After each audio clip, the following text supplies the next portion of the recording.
그리스도 중심적 성경 이야기. 오늘은 6장 타락할 차례입니다. 이게 창세기 3장에 대한 내용인데요. 3장에 대한 그 주해는 다음번에 제가 그 강의안 좀 올리면서 한번 하면 좋을 것 같다는 생각하고요. 오늘은 보니까 뭐 그렇게 주해에 관련된 내용들은 없고 이미 그 해석된 내용들인데 좀 편안하게 들어주시면서 정리하시면 좋을 것 같습니다.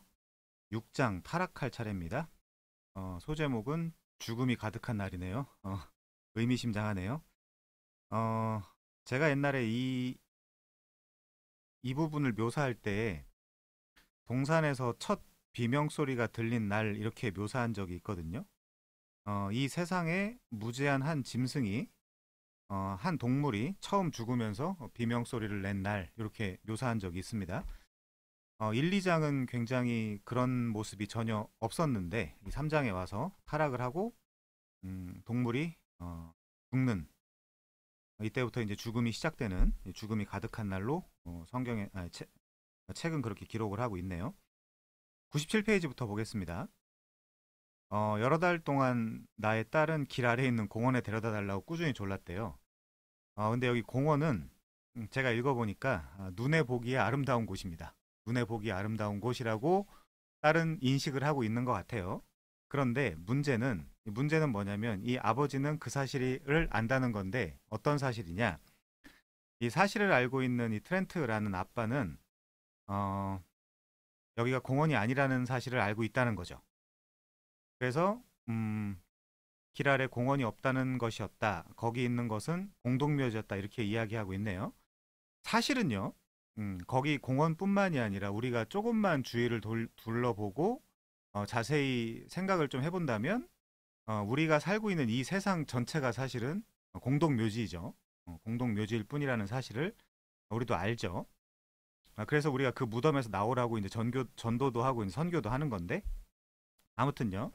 그런데 그 딸은 꽃이 있고요, 나무가 있고 스프링클러가 있고 손질이 잘 된 뭐 잔디 같은 것들이 있기 때문에 낙원이라고 생각을 했다는 거죠. 그러니까 딸 입장에서는 셀피를 찍기 굉장히 좋은 어떤 그런 장소로 생각을 할 수 있을 것 같습니다.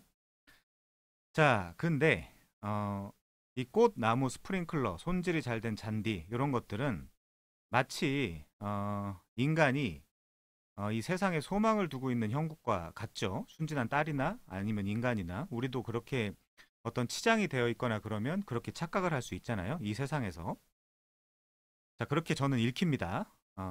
그런데 당연히 그 사실을 알고 있는 트렌트 이 아버지는 그곳을 찾는 사람들이 모두 고인을 장사하거나 방문하는 이들이라는 것을 알고 있다는 거죠. 우리도 마찬가지입니다. 저는 자꾸만 그렇게 읽히네요.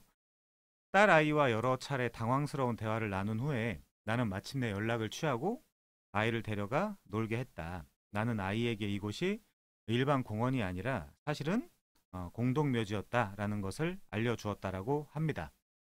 그래서 그렇게 예쁘기만 한 그 공원은 죽은 사람의 시신, 예를 들면 형제, 자매, 그리고 부모, 조부모로 가득한 어떤 그런 공간이었던 거죠. 한때 다 살아있다가 죽은 사람들이었던 것입니다. 계속 말씀드리지만 사실은 이 죽은 사람들이 있는 곳은 어떤 특정한 공동묘지뿐만이 아니라 우리가 잘 생각해 보면요, 우리가 지금 살고 있는 이곳도 언젠가는 사람이 죽었을 수도 있고요. 또 그렇기 때문에 온 세상이 거대한 무덤으로 읽힙니다. 제 입장에서는요. 제가 제주도에 한 번씩 가면 서귀포시에 보면 그 돈네코라는 데가 있는데 이 돈네코를 쭉 올라가게 되면 밤에요. 밤에 돈네코를 올라가면 서귀포 전체 야경이 다 보이거든요. 근데 그 전체 야경이 가장 잘 보이는 곳이 공동묘지예요. 그래서 밤에 한 번씩 올라가는데 저 혼자 올라갈 때도 있고 사람들 데리고 올라갈 때도 있습니다. 한 번씩은 서귀포 야경도 볼 겸 올라가기도 하는데 거기 올라가서 야, 여기가 공동묘지인데 저기 형형찬란한 색깔을 뽐내고 있는 저 곳도 공동묘지와 다를 바가 없다라는 생각을 가끔 합니다. 자, 아무튼 저는 그런 생각을 하게 되었고요. 우리는 다 언젠가 죽음을 경험한다라고 합니다. 지금 우리 늙고 병들고 서서히 죽어가고 있죠. 따라서 우리는 모두 죽음이라는 현실을 받아들이는 법을 배워야 한다라고 이야기를 합니다. 이거는 우리가 뭐 기독교인이라고 해서 이야기하는 것이 아니라 세상에서 사색과 아니면 어떤 그런 깊은 생각, 사상을 가진 사람들도 굉장히 죽음에 대해서 깊게 생각하려고 노력을 하죠. 이게 현실이니까요. 그리고 우리는 모두 죽음이라는 현실을 받아들이는 법을 배워야 된다. 근데 만일 내가 당신에게 죽음의 이유를 알 수 있다고 말한다면 어떻겠는가라고 하면서 우리는 그 이유를 알 수 있다고 합니다. 우리는 그 이유를 알죠. 로마서 6장 23절에 보면 죄의 싹은 죽음이다 이렇게 이야기하고 있으니까요. 결국에 죄 때문이다. 결국에 죄 때문이다라고 성경은 이야기하고 있는 것 같습니다. 자, 넘어가면요. 그 이야기를 조금 오늘 하려고 합니다. 성경 이야기에서 이 창세기 3장은 특별히 중요한 본문인데 옛날 저 신대원 다닐 때 한 교수님께서 뭐 스바냐, 뭐 나훔 이런 성경은 몰라도 구원받는데 전혀 지장이 없지만 창세기 3장에서 이야기하고 있는 이 진리, 하나님 앞에서 인간이 끊어지게 된 그 진리를 모른다면 구원받을 수 없다라고 말씀하신 적이 있거든요. 자, 그것처럼 창세기 3장은 특별히 중요한 본문이라고 합니다. 여기서 이 아담과 하와는 소위 누가복음 15장에 나타난 탕자의 역할을 하고 있는 거죠. 하나님을 떠나서 마치 허랑방탕한 삶을 살겠다고 자기가 이제 떠나는 그런 모습들이 읽힙니다. 그래서 그 탕자 본문이 기록돼 있는 누가복음 15장 24절에 보면요. 아버지를 떠난 상태를 죽었다라고 표현하고 있고요. 다시 아버지께 돌아온 상태를 살았다라고 표현을 하고 있죠. 그게 성경의 메시지입니다. 자, 다음 줄에 97페이지 맨 밑에. 그래서 인류는 맨카인드잖아요. 그거 아담을 어떻게 번역하느냐에 따라서 아담은 흙이 되기도 하고 사람이 되기도 하고 인류가 되기도 합니다. 자, 인류에게 어떤 문제가 일어났는지 그리고 이 아담은 이 전체 인류의 대표이기도 하죠. 하나님의 선한 세상이 지금은 왜 이토록 결함이 있는지 설명해 준다 라고 이야기를 합니다. 창세기 3장이 그만큼 중요하다는 거죠. 그래서 죽음이 이 이야기의 일부이지만 이 이야기에는 단순한 죽음 이상의 것이 있다.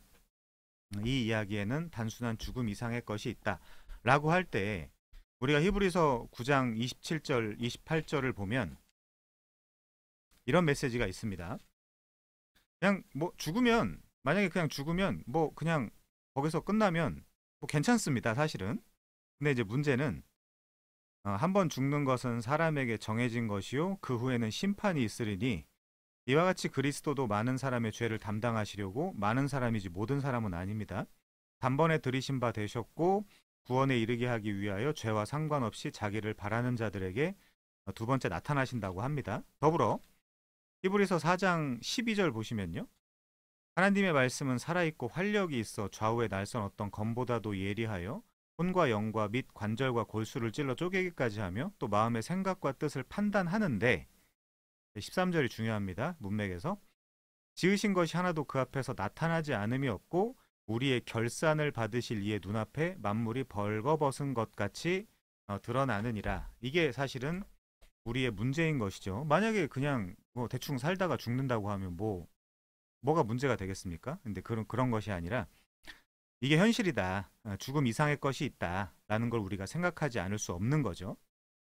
그래서 우리는 인간에게 자연스럽지 않고 비정상적인 상태인 죽음, 굉장히 여러 이야기가 있는데 자연스럽지 않고 비정상적인 상태인 죽음, 이 존재하는 이유와 죽음의 끔찍한 결과에 대해서도 알게 된다고 합니다. 그렇죠.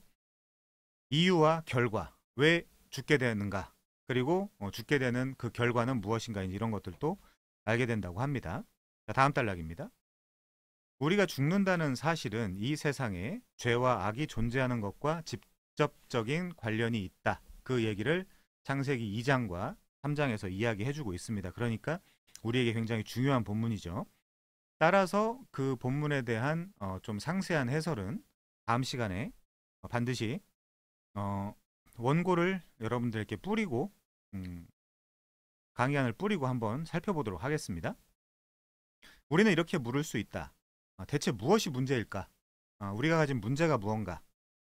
모든 사람이 이 질문에 대답을 해야 된대요. 왜? 아까 히브리서 9장 27, 28절에서 이야기를 했죠. 한 번 죽는 것은 정해진 것이고 그 이후에는 심판이 있기 때문에 그렇습니다. 성경에 의하면 그렇다는 것입니다. 근데 우리가 주변을 둘러보면 우리 어린이들은 싸우고 우리 어른들은 살인을 한대요. 싸우는 것도 예수님의 관점에 의하면 미움이기 때문에 살인입니다. 성경에서는 이미 마음에 미움이 있었기 때문에 살인으로 연결되는 거죠. 동기가 그렇지만 아직 뭐 나이가 어리다거나 능력이 없다거나 이제 그러기 때문에 살인까지 연결되지 않는다거나 아니면 일반 계시, 일반 은총에 의해서 뭐 그렇게까지 안 가는 경우는 있을지 몰라도 어쨌든 어린이들도 싸운다는 것은 살인하는 것입니다. 모든 사람이 모든 악을 저지르는 것은 아니지만 우리 인류는 집단적으로 온갖 악을 저지른다고 합니다. 온갖 악. 아마 오늘 또 생각으로, 말로, 아니면 뭐 어떤 분들은 행동으로까지 그게 연결되었을 수도 있겠죠. 만일 상황에 맞으면 우리는 모두 예외 없이 흉악한 행동을 할 수 있다. 사람들이 가끔 그런 얘기 하더라고요. 뭐 잠재적 범죄자 뭐 이제 이런 얘기 하는데 그 말을 한 사람도 잠재적 범죄자입니다. 사실은 누구나 그렇게 될 수 있어요. 누구나 그렇게 될 수 있습니다. 자, 그래서 한 3개 정도의 세계관을 좀 설명해드리면요. 첫 번째 세계관은요. 이 세상에 존재하는 악의 문제는 영적인 세력의 탓이다라고 주장하는 사람들이 있다고 합니다. 순전히 말하자면 창세기 3장의 논리를 사용해 보면 그 뱀의 탓이지 그 순진한 이노센트한 혹은 나이브한 그 아담과 하와가 무슨 잘못이 있겠는가라고 순전히 그 악의 문제를 영적인 세력 탓으로 돌리는 사람들이 있고요. 두 번째, 또 어떤 세계관은 단지 악이 망상에 불과하다고 주장하는 사람들도 있다고 합니다. 세 번째, 또 다른 세계관은 악을 현실로 받아들이지만 이 도덕이라는 건 굉장히 주관성을 띠고 있거든요. 어떤 나라와 어떤 나라 사이에는 이 컨센서스가 없는 그런 도덕도 있습니다. 도덕은 각 문화의 시각에 따라 상대적인 것일 뿐이라고 주장을 한다고 합니다. 이거야말로 포스트 모더니즘의 문화 상대주의적 견해이죠. 그러니까 너도 옳고 나도 옳다. 세상에 도덕이 어디 있냐. 뭐 이제 이런 이야기를 하는 사람들도 있다고 합니다. 뭐 지금 세대의 문화라고 할 수도 있겠죠. 자, 근데 기독교는 성경의 가르침에 근거하여 이 다양한 대답들이 모두 공통점을 갖고 있다고 알려주는데 곧 이런 세계관들은 우리의 문제를 피조물의 본성이라는 관점에서 설명을 한다고 하네요. 좀 문장이 이상한 것 같긴 한데 우리가 항상 이랬다는 개념을 받아들이는 것이다. 그렇게 되면 인간의 문제는 우리에게 정상적인 것이 된다. 악이 우리 인간성, 우리 본성의 일부인 것이다. 라고 오히려 다른 관점을 이제 끌어와서 이야기를 하네요. 이건 성경의 관점이 아니죠. 자, 그래서 말하자면 우리는 조립 라인에서 이탈했고 구조상 결함이 있고 이제 구조상 결함이 있다라고 하면 하나님 탓이 되는 거죠. 실패하도록 설계되었다. 이제 이것도 하나님 탓으로 놀리는 논법인 것 같습니다. 그런데 성경은 이 세 가지 관점, 이 세 가지 세계관을 다 거부한다라고 합니다. 맞죠?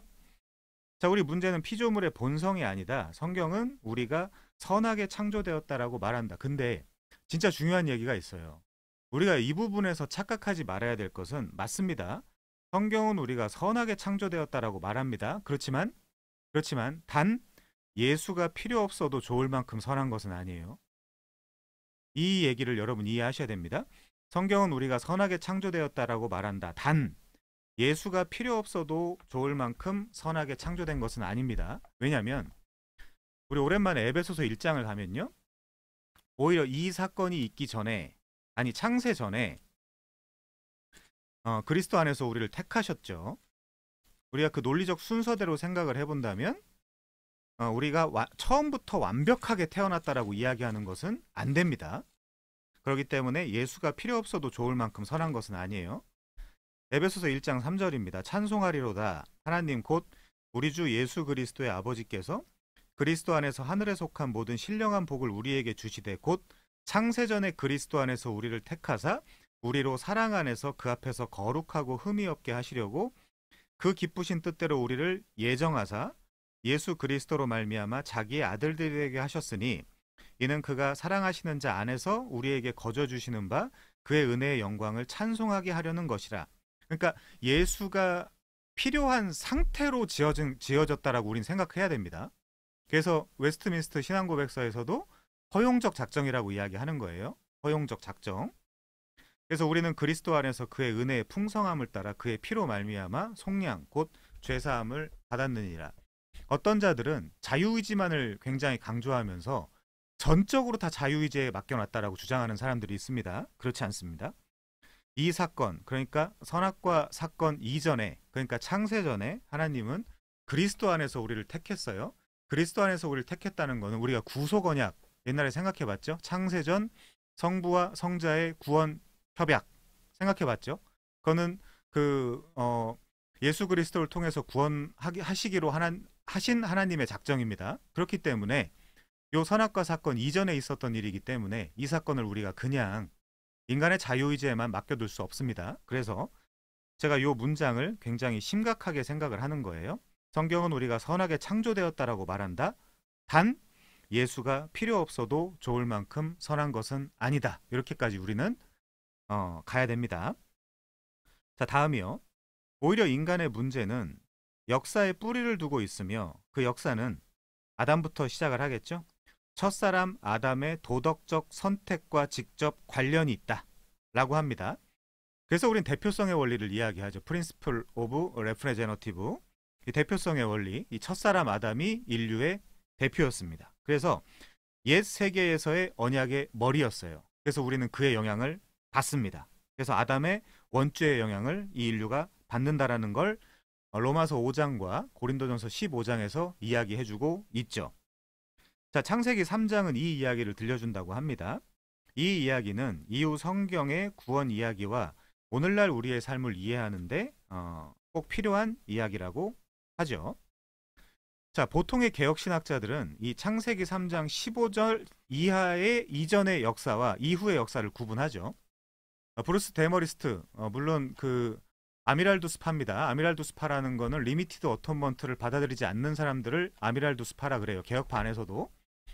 그 중에 이제 브루스 데머리스트 이 책을 쓴 저자인데요. 아무튼 브루스 데머리스트도 뭐라고 이야기를 하냐? 이 창세기 3장 15절 이후의 역사와 이전의 역사가 우리는 다른 관점으로 바라볼 수밖에 없다. 창세기 3장 15절 이후의 역사는 뭐죠? 그 다음부터는 구속사의 역사입니다. 구속사죠. 구속의 역사입니다. 자, 죽음은 우리에게 문제다. 그런데 알고 보면 죽음은 우리의 문제이기도 하다. 굉장히 임팩트 있는 문장이죠. 죽음이라는 거는 우리 외적으로도 우리한테 문제예요. 그런데 알고 보면 죽음은 우리의 문제이기도 하다. 우리에게 문제이며 우리의 문제이기도 하다. 이렇게 우리가 읽어낼 수 있겠죠. 자, 죽음은 인간의 죄에서 시작되었다라고 합니다. 그래서 아까 제가 말씀드린 대로 로마서 6장 23절 죄의 싹 미스토스는 사망이다. 이제 이렇게 이야기하고 있죠. 그래서 하나님에게 끊어진 존재, 이렇게 거기서 우리가 또 읽어낼 수 있습니다. 자, 앞장에서 우리는 등장인물, 배경, 성경 이야기, 이런 것들을 살펴보았습니다. 인물, 배경, 사건 이런 것들이 소설의 구성 요소이기도 하죠. 플롯을 가진 내러티브, 어떤 그런 소설, 아니면 이야기의 그 소설의 그 구성 요소이기도 합니다. 아무튼요, 넘어가서요. 뛰어난 이야기에는 갈등이 들어있는데 우린 지금 이야기 정도 이야기하는 것이 아니라 우리의 현실이죠. 갈등이 있는데 성경도 예외가 아니다. 자, 성경 이야기, 우린 이야기로만 따지는 것이 아니라 내 삶과 연결해서 생각을 하고 있습니다. 자, 창세기 3장의 분석을 통해서 우리는 죄가 등장인물과 서로의 관계와 배경 그리고 성경 이야기의 궤도에 끔찍한 손상을 가져온다는 것을 발견한다는 것이죠. 자, 물론 우리 이 이야기의 결말이 좋을 테지만 우리는 그 사실을 알고 있죠. 왜요? 우리가 이 이야기를 할 수 있는 것은 전지적 작가 시점으로 성경을 볼 수 있기 때문입니다. 물론 이야기의 결말이 좋을 테지만 왜죠? 예수 그리스도를 통해서 물론 이야기의 결말이 좋을 테지만 나아지기에 앞서 상황은 더 악화될 것이다 라고 이야기를 하네요. 지금 3장 초반이기 때문에 그렇습니다. 점점 악화되겠죠. 자, 상황이 악화되다 보겠습니다. 우리가 앞서 봤던 이야기에서는 주요 등장인물들이 좋은 관계에 있었다라고 하죠. 주요 등장인물이 누구였죠? 우리 지난 시간에 봤던 것 같이 첫 번째 하나님, 두 번째 인간이었습니다. 이 주요 등장인물들이 좋은 관계에 있었어요. 이 그레고리 빌에 의하면 에덴은 성전이었고 그 성전을 하나님과 함께 거닐었죠. 거니는 어떤 그런 사이였습니다. 그런데 창세기 1장과 2장이 끝나는 때까지는 모든 것이 좋았대요. 뭐 안식도 있고요. 뭐 평화도 있고요. 그래서 거기는 낙원이었다라고 합니다.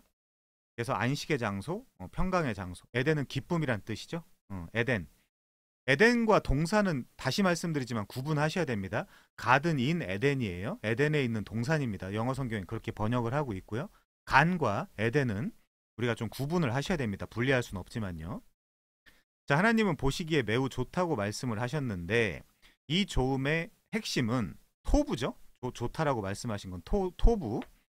이 좋음의 핵심은 아담과 하와의 도덕적 의로움과 그들이 하나님과 서로 간에 맺고 있던 관계였다. 여러분, 관계라는 단어가 나왔을 때 어떤 의미를 떠올려야 되죠?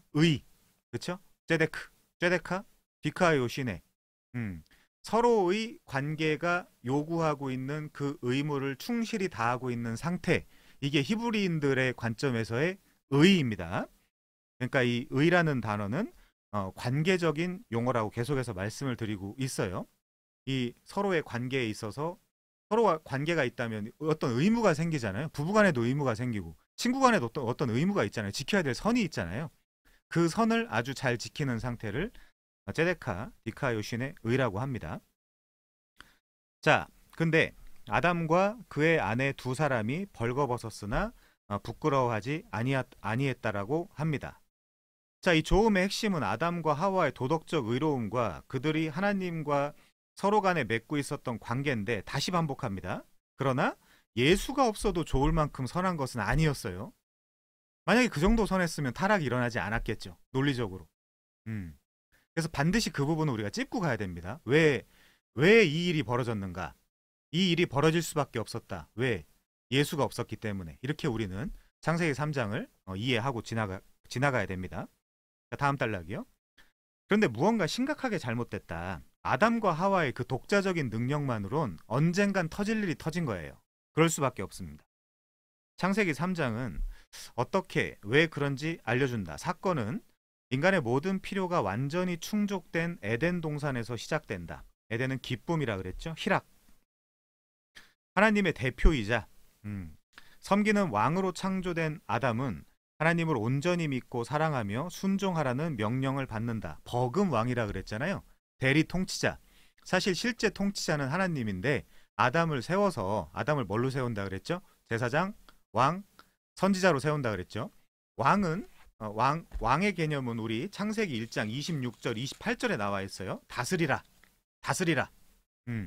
그리고 여러분 거기 땅을 정복하라 그러잖아요.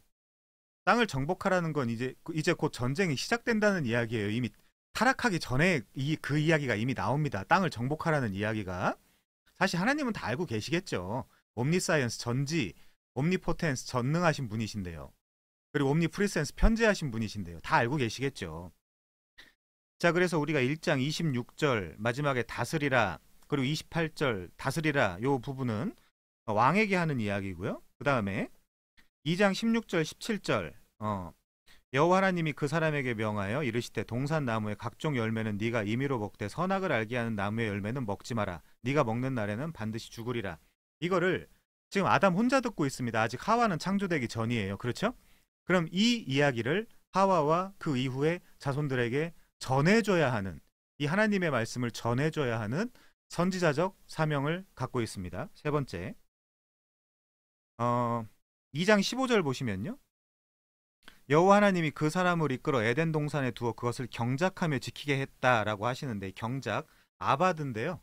경작이라고 하니까 지난주에도 말씀드렸지만 농사 짓는다, 이제 뭐 이런 것이 자꾸 생각이 나는데 섬긴다란 뜻입니다. 이 아바드라는 단어가 하나님께 쓰이면 예배한다, 섬긴다 이거고요. 사람 사이에 쓰면 또 섬긴다, 이제 이렇게 우리가 이해할 수 있겠죠. 봉사한다. 뭐 어느 그 정도로 생각을 하시면 됩니다. 아무튼요. 이 아담은 하나님의 대표이자 섬기는 왕으로 창조되었어요. 그래서 그 왕은 하나님을 온전히 믿고 사랑하고 순종하라는 명령을 받습니다. 그런데 어떻게 됐죠? 실패했습니다. 그 뜻을 온전히 이룬 분은 역사상 예수 그리스도밖에 없다는 것이 성경의 주장입니다. 뭐 이사야, 뭐 욥 아닙니다.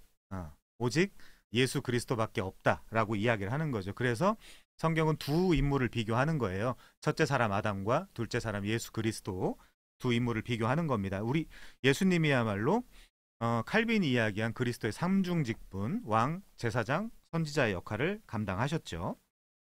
아주 잘 감당하셨습니다. 그래서 우리는 그분을 믿는 거죠. 그래서 아담은 하나님의 명령에 대한 사랑의 순종으로 자신의 헌신을 입증해야 했다. 근데 실패했습니다. 자, 다음 단락이요. 하나님은 결함이 있거나 독이 있는 과일을 맺는 나쁜 나무를 만들지 않으셨다. 그것을 먹어서 그 어떤 그 과일의 어떤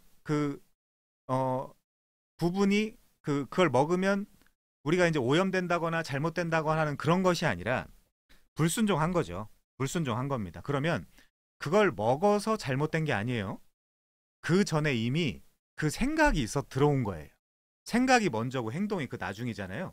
그걸 먹어서 그때부터 죄가 출발한 것이 아니라 생각에서 이미 죄가 시작이 된 겁니다. 자, 그래서 예수님 계속해서 간음은 생각부터 출발하는 거야. 여자를 보고 음욕을 품었어. 이미 간음했어. 사람을 미워했니? 그럼 이미 살인했어. 이제 그렇게 예수님은 말씀하시는 거죠. 자, 넘어가서요. 하나님이 동산의 선악을 알게 하는 나무를 두신 것은 아담을 시험하기 위해서였다고 합니다. 근데 동산에 그냥 두지 않았어요. 저기 안 보이는 데다 둔 것이 아닙니다. 어디 성경의 표현으로 하면 어떻게 두셨죠? 동산 중앙에. 그 말은 무슨 뜻이냐면 가장 잘 보이는 곳에, 언제라도 접근하기 쉬운 곳에, 이제 그런 이야기입니다. 그 이유는 뭐죠? 이 아담을 시험하기 위해서다. 신명기 8장에 가면 이스라엘 또 시험하시기도 하시죠. 근데 그 이유는 마침내 복을 주기 위해서입니다. 결국 사실은 이 시험도 우리가 계속해서 말씀드리고 있지만 전지적 작가 시점으로 성경을 보죠. 결국 그게 누구든지 간에, 그게 아담이든지 아니면 우리든지 누구든지 간에 결국 예수를 통해서 받는 복이 진짜 복이지, 그냥 에덴 동산에서 언제 타락할까, 언제 오염될까, 언제 부패할까 그 생각을 가지고 오래 사는 것은 저는 그 궁극적인 선이 아니라고 생각해요. 토마스 아퀴나스가 이야기한 것처럼. 자, 넘어가서요. 아담이 누구인지를 생각해보라. 아담은 하나님의 형상을 지닌 사람이다. 조직신학에서는요, 지난번에 읽어드렸죠. 실체적 관점, 관계적 관점, 기능적 관점 등이 있습니다. 그건 뭐 2000년 기독교 역사상 계속해서 이마고 데이, 이미지 오브 갓, 이 하나님의 형상이 무엇이냐 계속해서 생각을 하는 거예요. 근데 성경신학적으로는 간단합니다. 문맥적으로 보면 아담은 하나님의 형상을 지닌 사람이다. 그러니까 창세기 1장 26, 27, 28절이죠. 근데 그럼 그 하나님의 형상을 지닌 사람, 그걸 문맥적으로 이해해보면 그 다음에 다스리라는 이야기가 나왔기 때문에 아담은 선지자와 제사장과 왕이라는 거죠. 그래서 버금왕, 대리 통치자로서의 하나님의 형상을 가졌다라고 이제 성경신학에서는 그렇게 간단히 퉁치고 넘어가는 것입니다. 자, 아담은 하나님의 언약적 임재 가운데 안식하도록 지음 받았다. 언약적 임재 지난번에 설명을 했고요. 근데 그 언약에서 밖으로 나가면 하나님의 임재는 있지 않습니다. 자, 언약의 머리로서 아담은 인류를 대표한다. 그때 그랬어요. 지금은 불신자들의 대표이거나 그렇게 할진 모르지만 우리들의 대표는 아닙니다. 우리들의 대표는 예수 그리스도이신 거죠. 자, 그래서 아담은 위대하신 창조주의 가장 위대한 피조물이다. 동의합니다. 사실 인간이 만물의 영장이라고 하잖아요. 인간이 얼마나 아름다우며 또 얼마나 멋지며, 우리가 이제 제대로 원래 상태로 복귀 혹은 회귀하기만 한다면 인간은 정말 멋진 존재이기도 하죠. 근데 지금 상태에서 우리가 인간을 보면 짜증나죠.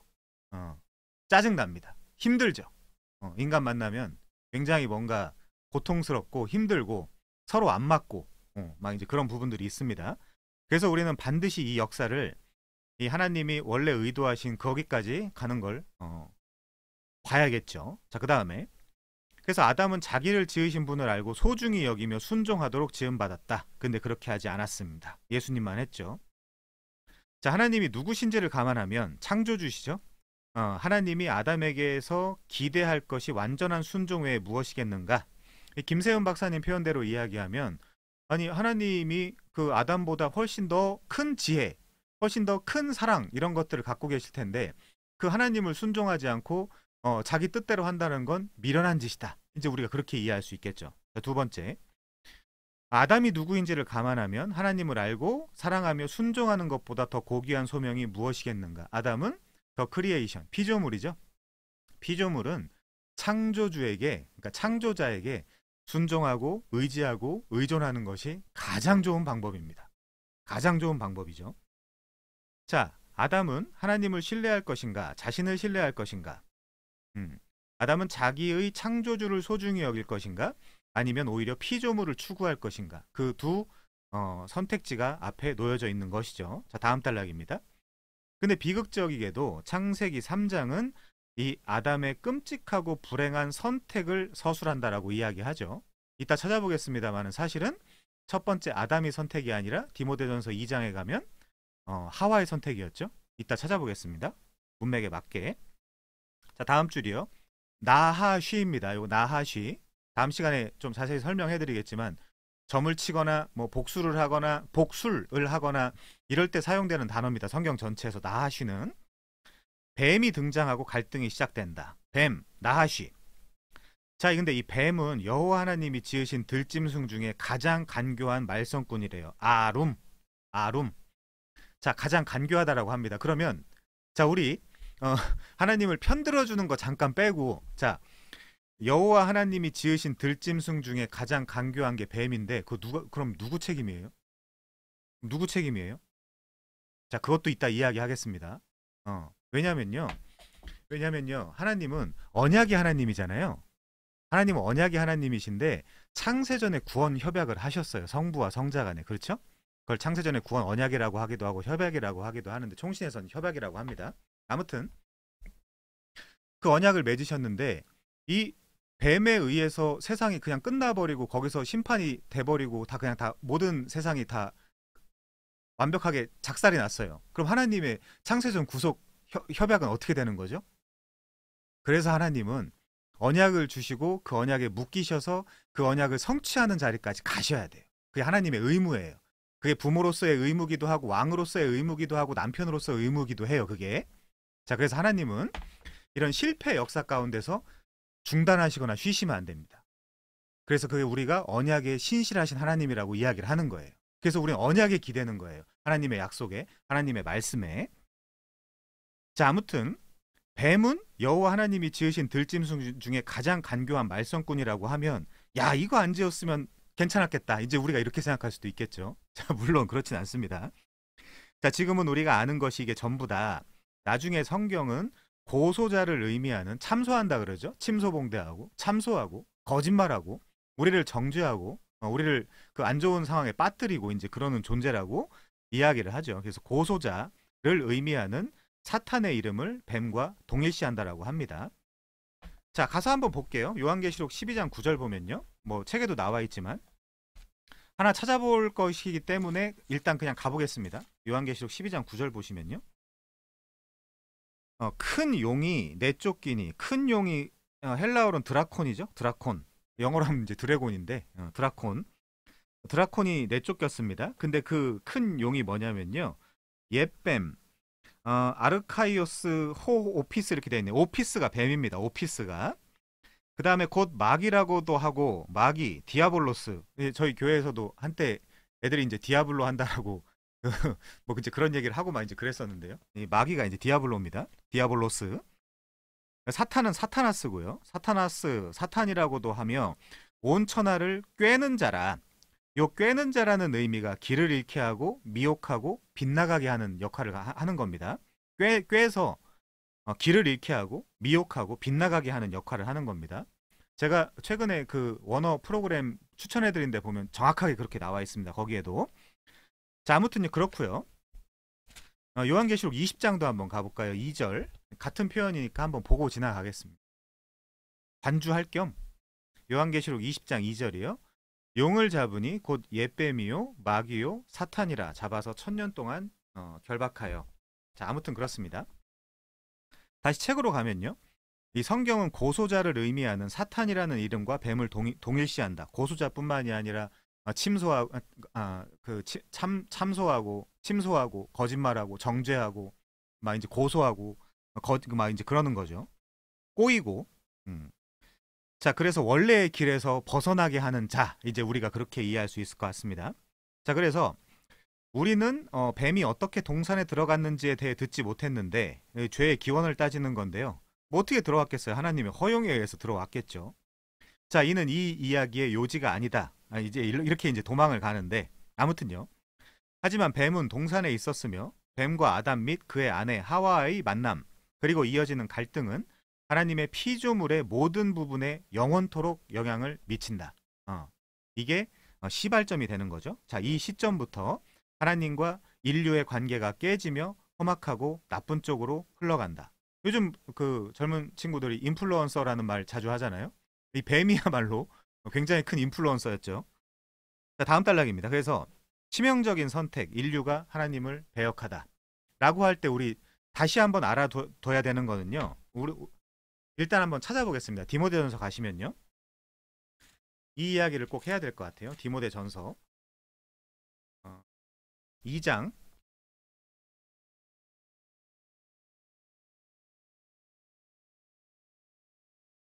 11절부터 보겠습니다. 여자는 일체 순종함으로 조용히 배우라. 이건 물론 다른 문맥입니다. 이 서신에 합당한 어떤 문맥이 있는 내용이고요. 여자가 가르치는 것과 남자를 주관하는 것을 허락하지 아니하노니 오직 조용할지니라. 이는 아담이 먼저 지음을 받고 하와가 그 후며. 자, 14절이 중요합니다. 아담이 속은 것이 아니고 여자가 속아 죄에 빠졌음이라. 여기까지 보면 될 것 같은데 중요한 건 그것이죠. 중요한 건 그것입니다. 뭐냐? 이 아담이 속진 않았어요. 근데 아담의 역할은 뭐였다고요? 왕, 제사장, 선지자였습니다. 하와가 이런 일을 하지 못하게 막았었어야 됐어요. 왕과 제사장과 선지자의 역할로서. 근데 그걸 못한 겁니다. 아담은. 고린도후서 11장에 보면 11장 3절에 보시면 뱀이 그 간계로 하와를 미혹한 것 같이라는 표현이 나오죠. 네. 자, 그런 표현이 있습니다. 자, 그렇기 때문에 우리가 이 부분에서 정리해야 될 것은 사실은 아담이 속은 것은 아니에요. 우리는 하와가 속았다라고 정리를 해야 됩니다. 그러면 아담의 죄는 무엇이냐? 그걸 말리지 못했다는 거예요. 왕과 제사장과 선지자의 역할을 해야 할 아담이 그 일을 말리지 못했다. 이제 그 부분을 봐야 되는 것이죠. 자, 100페이지 제일 밑에 보겠습니다. 어떻게 해서 세상이 잘못되었는가? 성경은 우리에게 문제가 생겼을 때 모든 일이 시작되었다고 말한다. 내러티브가 전개되면서 우리는 뱀이 최초의 부부와 교류하는 것을 보게 된다. 질문이 제기되고 아이디어의 교환이 일어나며 욕망의 변화가 치명적인 선택으로 절정에 이른다. 이 상호 교류의 핵심은, 자, 이 부분 진짜 중요하거든요. 제가 또 책을 하나 인용하려고 하는데 이 상호 교류의 핵심은 이거예요. 첫 번째, 하나님의 선하심입니다. 여러분, 하나님이 선하시다고 생각하십니까? 그리고 하나님의 온전하심입니다. 그리고 세 번째, 하나님의 성품, 그 하나님의 성품에 대한 의문입니다.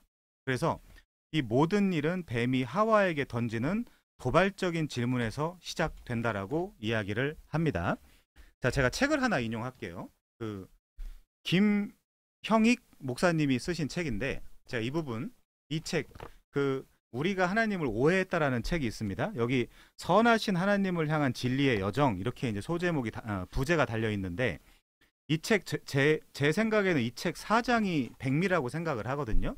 이 책 4장을 제가 좀 읽어드리겠습니다. 아담과 하와의 문맥에서요. 하나님이 누구신가에 대한 심각한 오해와 무지가 오늘날 교회의 가장 큰 문제거리라는 것이 내가 이 책을 통해 말하고 싶은 대전제다. 선하신 하나님을 머리와 가슴으로 아는 것은 오늘날 교회가 회복해야 할 가장 중요한 과제다. 하나님을 바로 알지 않으면 우리는 죄도 바로 알 수 없다. 그러면 죄가 도대체 무엇인가? 많은 사람들이 보편적으로 가진 죄에 대한 오해는 해라, 하지 말라의 조항들을 범하는 것이라고 생각하는 아주 피상적인 견해에 매달려 있다. 가령 교회에 잘 다니고 술, 담배를 하지 않고 그리스도인으로서 특별히 나쁜 행동을 하지 않는다면 문제가 없다라고 보는 태도다. 이것은 죄에 대한 가장 심각한 오해라고 할 수 있다. 여기에 빠져 있으면 진짜 죄를 우리가 이해할 수 없게 되죠. 이렇게 피상적인 수준에서 죄를 이해하는 한 그는 결코 하나님을 안다고 말할 수 없다. 그래서 창세기 3장이 중요하다는 겁니다. 자, 좀만 더 읽어볼게요. 구약시대 이스라엘 백성들이 가장 많이 넘어졌던 문제도 바로 이것인데 그들은 율법의 조항들을 범하고 범하지 않는 것으로 자신들의 죄의 유무를 판단하려고 했다.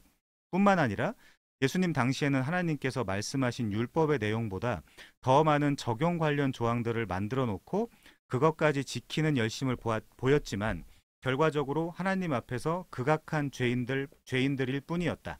주님은 요한복음 7장 19절에서 너희 중에, 이거 유대인들한테 하시는 말씀입니다. 우리한테 하는 얘기가 아니에요. 요한복음 7장 19절에서 너희 중에 율법을 지키는 자가 없도다 라고 말씀하셨다. 사실 신약 성경에서 죄를 설명하는 데 가장 많이 사용된 헬라어 단어는 하마르티아이다. 이 단어는 본래 관역에서 빗나간 것 혹은 길에서 벗어난 것을 의미한다. 이 밖에도 성경에는 죄에 대한 많은 단어들이 있다. 가령 허물, 반항, 순종, 불법, 적대감, 반역 등이 있다. 자, 근데 그러면 이 죄가 발생한 시점이 언제인가? 우리가 이 본문에서 찾아야 되는 것은 죄가 발생한 시점인데 죄가 발생한 그 순간은 언제일까? 사실 성경이 매우 정교하게 설명하는 인류 최초의 범죄가 발생한 시점은 그들이 금단의 열매를 따먹기 전이다. 그것은 뱀의 유혹을 받아서 하와의 마음속에 하나님에 대한 생각의 변화가 일어나기 시작한 시점이다. 그렇죠? 자, 본문에는, 그러니까 창세기 3장을 이야기하는 겁니다. 본문에는 뱀과 하와의 대화가 기록되어 있다. 우리는 이 대화 속에서 나타나는 과장과 생략이라는 왜곡을 통해 하와의 생각이 어떻게 변화하고 있는지, 그리고 하와의 마음속에서 무엇이 일어나고 있는지를 비교적 정확하게 관찰할 수 있다. 뱀과 하와의 대화 속에서 우리는 진리를 발견하지 못한다. 과장과 생략으로 왜곡된 진리만 있을 뿐이다. 언젠가 제임스 패커가 말했듯이 전체를 가장한 절반의 진리는 완전한 비진리다. 첫 번째로 보게 되는 왜곡은 뱀의 질문에서 시작된다. 창세기 3장 1절이다. 뱀이 하나님이 참으로 너희에게 동산 모든 나무의 열매를 먹지 말라 하시더냐 라고 물었다. 이것은 하와를 함정에 빠뜨리기 위해 던져진 매우 지능적인 질문이다.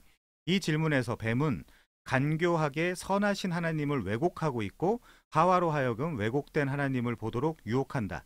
그것은 동산 모든 나무의 열매라는 말에서 나타난다. 하나님께서 처음에 아담에게 하신 말씀은 동산 각종 나무의 열매는 내가 임의로 먹되였다. 즉 하나님께서는 동산 모든 나무의 실과를 마음대로 먹으라고 말씀하셨지만 뱀은 동산 모든 나무의 실과를 먹지 말라고 말씀하셨는지를 묻고 있다. 이것은 달라도 너무 다른 이야기이다. 하나님이 그렇게 나쁘고 인색하고 또 너희에게 아무것도 주지 않는 분이냐고 말하고 있는 것이다. 물론 하와는 뱀의 말을 부인하고 나섰다. 동산 나무의 열매를 우리가 먹을 수 있으나 여기서 하와는 무엇을 생략하고 있는가? 바로 모든과 마음대로라는 두 단어를 생략했다. 그렇다면 이 생략은 무엇을 의미할까? 하와는 비록 뱀의 말을 부정하였지만 이미 하나님께서 자신들에게 모든 것을 주신 것은 아니라는 생각을 그녀의 대답 속에서 드러내고 있다. 다시 말해 뱀의 질문이 전면적인 하나님에 대한 왜곡이라면 하와의 대답은 하나님에 대한 부분적인 왜곡이다. 그녀는 계속 이야기했다. 창세기 3장 3절입니다. 3절 동산 중앙에 있는 나무의 열매는 하나님의 말씀에 너희는 먹지도 말고 만지지도 말라 너희가 죽을까 하노라. 여기서 세 번째 왜곡이 나타나는데 이번에는 생략이 아니라 과장이다. 그녀는 만지지도 말라는 말을 더했다. 하와는 이 단어를 더함으로써 하나님께서 금하신 명령이 의미하는 것보다 하나님을 매우 인색한 분으로 묘사하고 있는 것이다. 좀 넘어가서요. 하와의 말 속에서 표현된 그녀의 마음은 하나님의 선하심을 바라보기보다 하나님이 자신이나 아담에게 완전히 선하시지 않으며 오히려 최선의 것은 당신만이 홀로 가지시고 자신들에게는 주지 않는다라는 느낌을 보여준다. 하와의 마음이 여기까지 이르자 뱀이 확실하게 그 과장과 왜곡의 마침표를 찍는다. 카운터 펀치. 4절부터 5절이다. 너희가 결코 죽지 아니하리라. 너희가 그것을 먹는 날에는 너희 눈이 밝아져 하나님과 같이 되어 선악을 알 줄 하나님이 아심이니라. 뱀은 교만하게 하나님의 말씀 자체를 이제 전면적으로 부정하고 있을 뿐 아니라 놀랍게도 하나님의 의도까지 왜곡하여 해석하고 있다. 이것이 과장과 왜곡의 절정이다. 하와가 어느 정도 자신의 유혹의 틈을 제공하기 시작하자 뱀은 그 틈을 비집고 들어와서 결국에는 죽을 수 있을 만큼의 독을 뿌려놓는 일에 성공한 것이다. 하나님은 반드시 죽으리라고 말씀하셨지만 뱀은 정면으로 부인하여 결코 죽지 아니하리라 라고 말한다. 즉 먹으면 죽지 않을 뿐 아니라 선악을 알게 되어 하나님처럼 될 것이라는 뱀의 약속이 더해졌다. 그렇다면 이제 그들은 누구의 약속을 믿어야 하는가? 라고 하면서 제가 조금만 더 보겠습니다.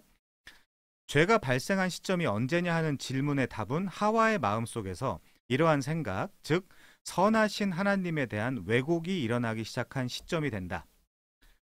죄는 하나님께서 언제나 자신에게 최상의 것을 공급해 주신다는 것을 의심하는 것이다. 여러분 어떻게 생각하십니까? 이것이야말로 죄에 대한 다른 어떤 정의보다 성경에 충실한 죄의 정의가 아닐까 싶다. 하나님께서 언제나 자신에게 최상의 것을 공급해 주신다는 것을 의심하는 것. 왜냐하면 이보다 더 죄를 하나님과의 인격적 관계 속에서 이해하고 설명하는 것이 없기 때문이다. 죄는 하나님의 선하심을 믿지 않는 것, 선하신 하나님을 불신하는 것이다. 다시 말해 죄는 불신이다. 만일 사람이 지옥에 간다면 그가 행한 죄질이 나쁘거나 죄의 무게가 심해서가 아니라 그가 단순히 예수 그리스도를 믿지 않는 불신의 죄를 범했기 때문이다. 교회를 다니는 대부분의 사람들은 자신이 예수 그리스도를 믿는다라고 생각할 것이다. 그러나 하나님이 당신의 모든 삶 속에서 참으로 선하신 분입니까? 진정 선하신 분입니까? 라고 묻는다면 예라고 대답하기를 주저할 사람이 적지 않을 것이다. 이것이 바로 하와가 넘어졌던 대목이라는 사실을 기억할 필요가 있다.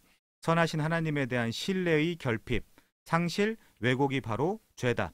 선하신 하나님에 대한 불신은 한없는 사랑과 자비, 그리고 완전한 기쁨, 하나님께서 삼위 안에서 누리시던 기쁨과 그 행복을 나누어 주시기 위해서 인간을 창조하신 하나님의 선하심과 영광을 가장 효과적으로 경멸하는 태도이기 때문이다. 이와 같은 불신은 하나님의 창조 목적과 동기를 완전히 모독하는 것이다. 다니엘 풀러는 하와와 아담으로 하여금 믿지 아니하는 악한 마음으로 언제나 최상의 것만을 공급해 주시는 선하신 하나님을 의심하게 만드는 것이 뱀의 전략이었다라고 지적을 한다. 자, 다시 우리 101페이지 보면요. 결국에는 이렇습니다. 세 번째 줄 101페이지. 이 상호 교류의 핵심은 결국엔 이거죠. 하나님의 선하심과 온전하심과 성품에 대한 의문. 우리도 그런 생각을 할 수 있어요. 내 현실. 아니, 내가 이렇게 때거리도 없이 찌질하게 살고 있는데 하나님이 선하시다고? 내 가장 사랑하는 누군가가 이렇게 떠났는데, 아니면 배신을 당했는데, 이런 어려운 일들을 당했는데 하나님이 선하시다고, 이런 질문을 할 수 있겠죠. 자, 물론 그런 내용에 대해서도 이 책에 잘 다뤄놓고 있으니까 나중에 참고하시면 좋을 것 같습니다. 아무튼요, 창세기 3장 1절, 하나님이 참으로 너희에게 동산 모든 나무의 열매를 먹지 말라고 하시더냐. 자, 나하쉬가 그렇게 물은 거죠. 나하쉬의 특성은 아룸, 간교였습니다. 간교. 자, 이 뱀은 지금 궁금해서 물어본 게 아니죠. 궁금해서 물어본 게 아니죠. 이 뱀 나하쉬는 방황하게 하고 길을 잃게 하는 겁니다. 그게 헬라어로 플라나오라고 되어 있네요. 플라나오. 길을 잃게 하고 방황하게 하는 자. 자, 우리가 던지는 많은 질문처럼 이 질문은 여자의 허를 찔러 하나님을 불신하게 만들려는 속셈을 지닌 것이다. 그 하나님 선하지 않아. 째째한 분이야. 야, 다 줄 것 같았으면 처음부터 하나님처럼 만들었겠지. 이제 이런 질문들이 그 바탕에 깔려 있는 것이죠. 그럼 여자의 대답은 무엇인가? 처음에는 괜찮아 보인다. 동산 나무의 열매를 우리가 먹을 수 있으나 동산 중앙에 있는 나무의 열매는 하나님의 말씀에 너희는 먹지도 말고 만지지도 말라 하셨느니라. 너희가 죽을까 하노라 하셨느니라. 자, 여자의 대답에는 미묘하게 위험한 쪽으로 기울일 수 있는 요소가 있죠. 그게 뭐냐? 여자는 지금 하나님의 명령에 어떤 말을 덧붙이고 있습니다. 하나님은 이 나무의 열매를 만지지 말라고 말씀하진 않으셨어요. 가지고 놀아도 됩니다. 던져도 되고요. 뭐 별거 다 해도 됩니다. 그런데 먹지만 말라고 하셨죠. 여자는 살짝 덧붙였지만 하나님의 자비와 너그러우심을 경시했다. 부부는 단 하나만 빼고 모든 나무를 마음대로 이용할 수 있었다. 그 하나가 뭘까요? 너희가 이 한 가지의 요건을 충족함으로써 나를 하나님이라고 인정하냐, 인정하지 않냐를 우리 한번 검증해보자, 그거예요. 그래서 아까 100페이지 제일 위에 보면 시험했다라고 이야기를 하는 겁니다. 물론 하나님의 시험은 궁극적으로 선을 향한 시험입니다. 테스트죠. 트라이얼. 자, 넘어가서요. 여자는 살짝 덧붙였지만 하나님의 자비와 너그러우심을 경시했다. 마음대로 이용할 수 있었음에도 불구하고요. 그런데 하나님의 순전한 너그러우심을 경시함으로써 여자는 이제 하나님의 신뢰성과 도덕적 성품에 대한 뱀의 직접적인 공격에 취약해졌다라고 우리 김형익 목사님과 같은 입장을 취하고 있죠. 자, 4절 5절도 볼까요? 뱀이 여자에게 이르되 너희가 결코 죽지 아니하리라. 너희가 그것을 먹는 날에는 너희 눈이 밝아질 것이다. 하나님과 같이 될 것이다. 선악을 알게 될 것이다. 근데 그걸 하나님이 막는 거야. 이렇게 이야기하면 궁금하겠죠. 먹음직하기도 하고 보암직하기도 하겠죠. 그 다음부터. 자, 그 얘기로 넘어가는 것입니다. 다음 단락이요. 그래서 뱀은 하나님의 성품과 의도 그리고 하나님의 말씀에 직접 의문을 제기한다. 여자는 누구를 믿을까? 여자는 누구의 말을 신뢰할까? 이제 뭐 누구라기보다 이제는 어떻게 됐냐면요. 이때부터 인류는 옳고 그름이라기보다 좋고 나쁨을 선택하기 시작했습니다. 옳고 그름. 옳고 그름은 집어쳐. 이건 나한테 좋고 나쁨으로 내가 선택할 거야. 이제 그게 하나님 자리에 앉았다라고 이야기하는 것이죠. 자, 그 다음에 이게 중요하죠. 이게 계속 이 저자들이 지적하고 있는 부분입니다. 그리고 이 일이 벌어질 때 도대체 아담은 어디 있었는가? 아담 어디 있었죠? 바로 옆에 있었습니다. 왜요? 바로 옆에서 그 아내가 주니까 먹잖아요. 바로 옆에 있었어요. 자, 아담은 하나님의 명령을 직접 받은 사람이었으며 하나님이 복을 주셔서 아내를 얻은 사람이었다. 그러면서 시까지 한편 기가 막히게 쓰잖아요. 살 중에 살이고 뼈 중에 뼈라고. 자, 근데 아담은 당연히 목소리를 높여 이 거짓말로부터 아내를 보호해야 했어요. 그게 선지자, 제사장, 왕의 역할이었습니다. 근데 실패했죠. 자, 여자가 그 나무를 본즉 먹음직도 하고 보암직도 하고 이제 좀 다르게 보이는 거예요. 동산 중앙에 있었던 그 나무의 열매가 지혜롭게 할 만큼 탐스럽기도 한 나무인지라 여자가 그 열매를 따먹고 자기와 함께 있는 남편에게도 주매 그도 먹은지라. 함께 있었다라고 성경이 이야기하고 있습니다. 자, 다음 단락. 그래서 우리는 이 불순종의 행위 후에 아담이 여자와 함께 있었고 그도 함께 먹었다라고 알고 있는 거죠. 함께 있었고 함께 먹었다. 실패했습니다. 자, 그래서 아담은 뱀을 다스리기보다 신뢰했으며 하나님처럼 될 것이라고 생각했죠. 그래서 우리가 이제 7절에서 보는 대로 세상은 결코 그 전과 같지 않게 되겠죠. 어떻게 나옵니까? 이에 그들의 눈이 밝아져 자기들이 벗은 줄 알고 무화과 나무 잎을 엮어 치마로 삼았더라. 자, 그래서 육적인 눈을 떴고요. 영적인 눈을 감아버렸어요. 육적인 눈을 떴고 영적인 눈을 감아버렸습니다. 근데 문제는 뭐냐면요. 이제 선악을 판단할 수는 있어요. 그것도 자기 주관적인 입장에서. 좋고 나쁨식으로 판단할 수 있어요. 근데 문제가 뭡니까, 여러분? 그것을 컨트롤할 수 있는, 감당할 수 있는 능력까지 주어진 하나님의 자리에까지 오르지는 못했습니다.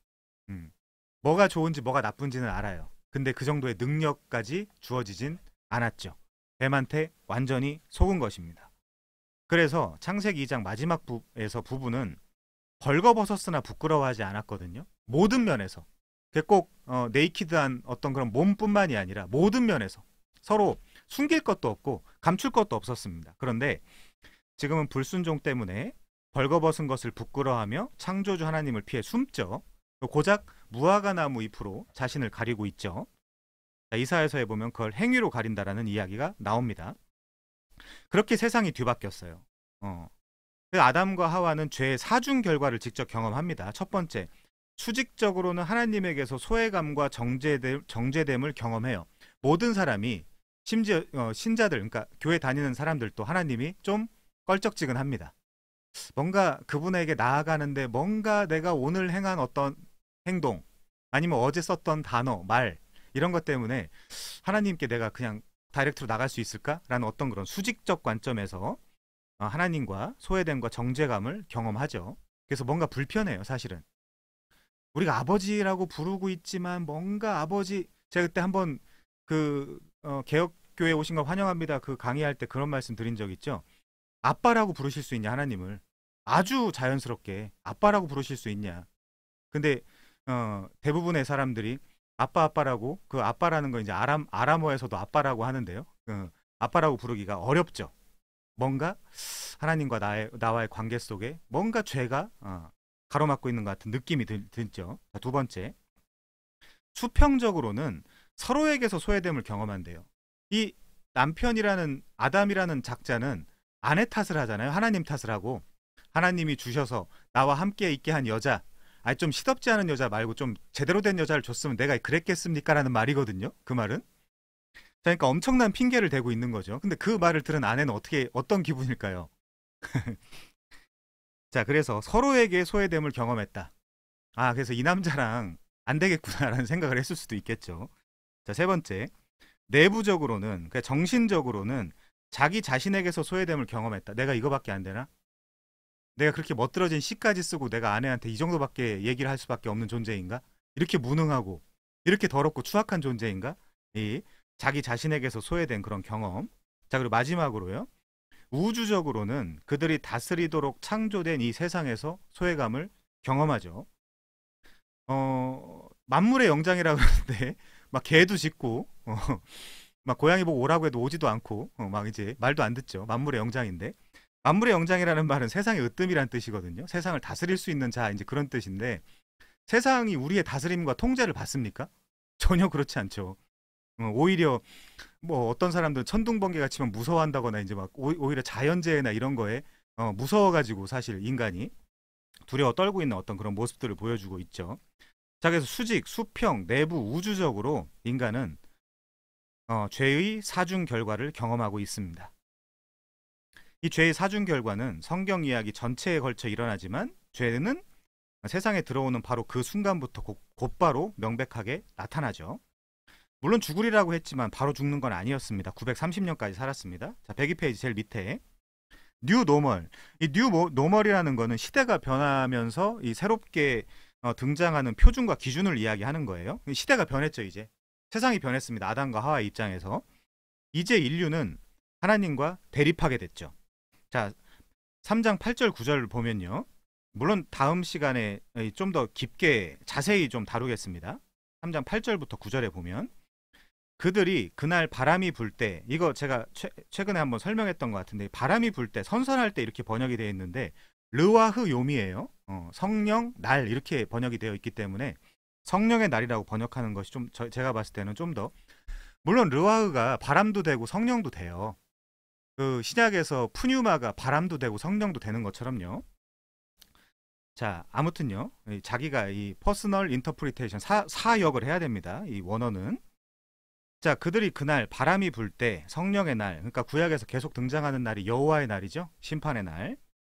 이게 지금 심판의 모티프거든요. 이 심판의 모티프가 등장하는 날에 동산에 거니시는 여호와 하나님의 소리를 듣고 아담과 그의 아내가 여호와 하나님의 낯을 피하여 동산 나무 사이에 숨은지라.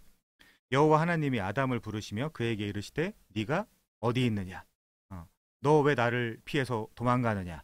너 왜 나를 향해서 숨는 거야? 왜 도망쳐? 왜 지금 그러고 있는 거야? 너 그 이유가 뭐야? 원인이 뭐야? 라고 묻는 것이죠. 네가 어디 있느냐? 여기에는 굉장히 많은 의미가 담겨 있습니다. 아담과 하와에게 묻는 이 질문에는. 자, 하나님이 모르셔서 혹은 궁금해서 네가 어디 있느냐라고 물으신 것이 아니겠죠. 하나님은 편재, 옴니프리센스, 그리고 전지, 옴니사이언스죠. 그러신 주님이시다. 이 질문은 하나님이 아담과 하와에게 그들의 행위에 대한 해명을 요구하신다. 너 왜 숨어 있어? 왜 나를 피해서 숨을 수밖에 없는 존재가 된 것이니? 라고 묻는 것입니다. 아담은 진실을 말할까? 그럴 수 없죠. 그럴 수 없죠. 이런 데서 이 세상에 온갖 거짓이 다 들어왔다라고 봅니다. 아담은 책임을 회피합니다. 아내 탓을 하죠. 또 하나님도 어떻든 책임이 있다라고 내비칩니다. 어디 시덥지 않은 여자를 주셔가지고란 뜻이죠. 하나님이 주셔서 나와 함께 있게 하신 여자, 그가 그 나무 열매를 내게 주므로 내가 먹었나이다.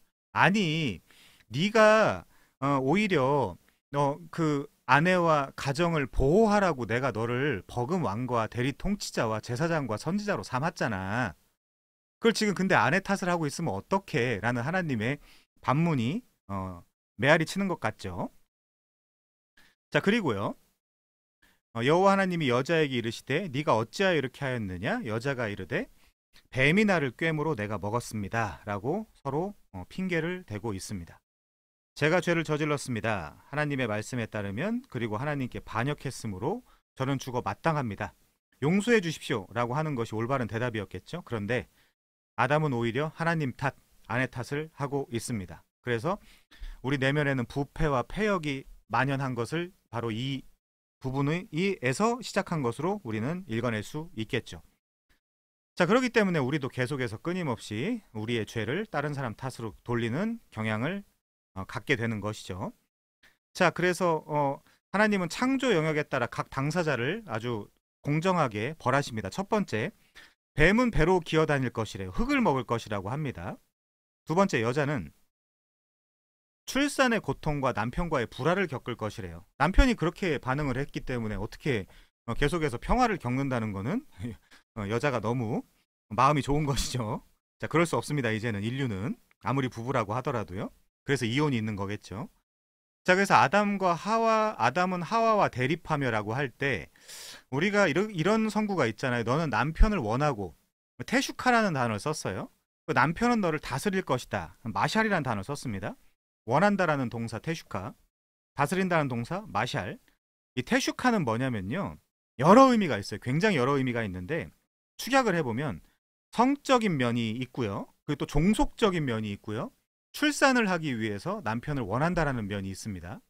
그런 면들이 그 히브리어 단어장에 보면 나와 있습니다. 자, 그리고 두 번째, 마샬이라는 동사, 지배권을 갖게 되고요, 주도권을 갖게 되고 주관하는 면이 있을 것이다. 남자는 여자를 지배하고 주도하고 주관하는 면이 있을 것이다. 근데 여자는 남편을 원하고 남편을 바라고 이제 이렇게 한다니까 당연히 대립을 할 수밖에 없겠죠. 의견 충돌이 여기서 생길 수밖에 없습니다. 그런 의미들이 담겨져 있고요. 너는 남편을 원하고 남편은 너를 다스리게 될 것이다. 이제 이런 표현에서요. 자, 두 번째, 아담의 다스림을 받는 땅은 이제 저주를 받는다고 하죠. 땅도 저주를 받습니다. 그래서 이 땅은 가시와 엉겅퀴를 내죠. 마지막에 그 땅이 받은 저주의 산물인 가시와 엉겅퀴의 그 관을 예수님이 쓰시는 모습을 볼 수 있습니다. 자, 마지막으로 아담은요, 결국 땅으로 돌아가겠죠. 너는 흙이니 흙으로 돌아갈지니라. 그 아담에게서 나는 모든 사람이 그럴 것이다. 그리고 애쓰고 힘써야만 그 땅에서 먹을 것을 얻게 되겠죠. 자, 이런 이유로 성경은 죄와 죽음이라는 인간 문제의 뿌리를 거슬러 올라가 아담에게 그리고 우리 각자에게 둔다라고 하죠.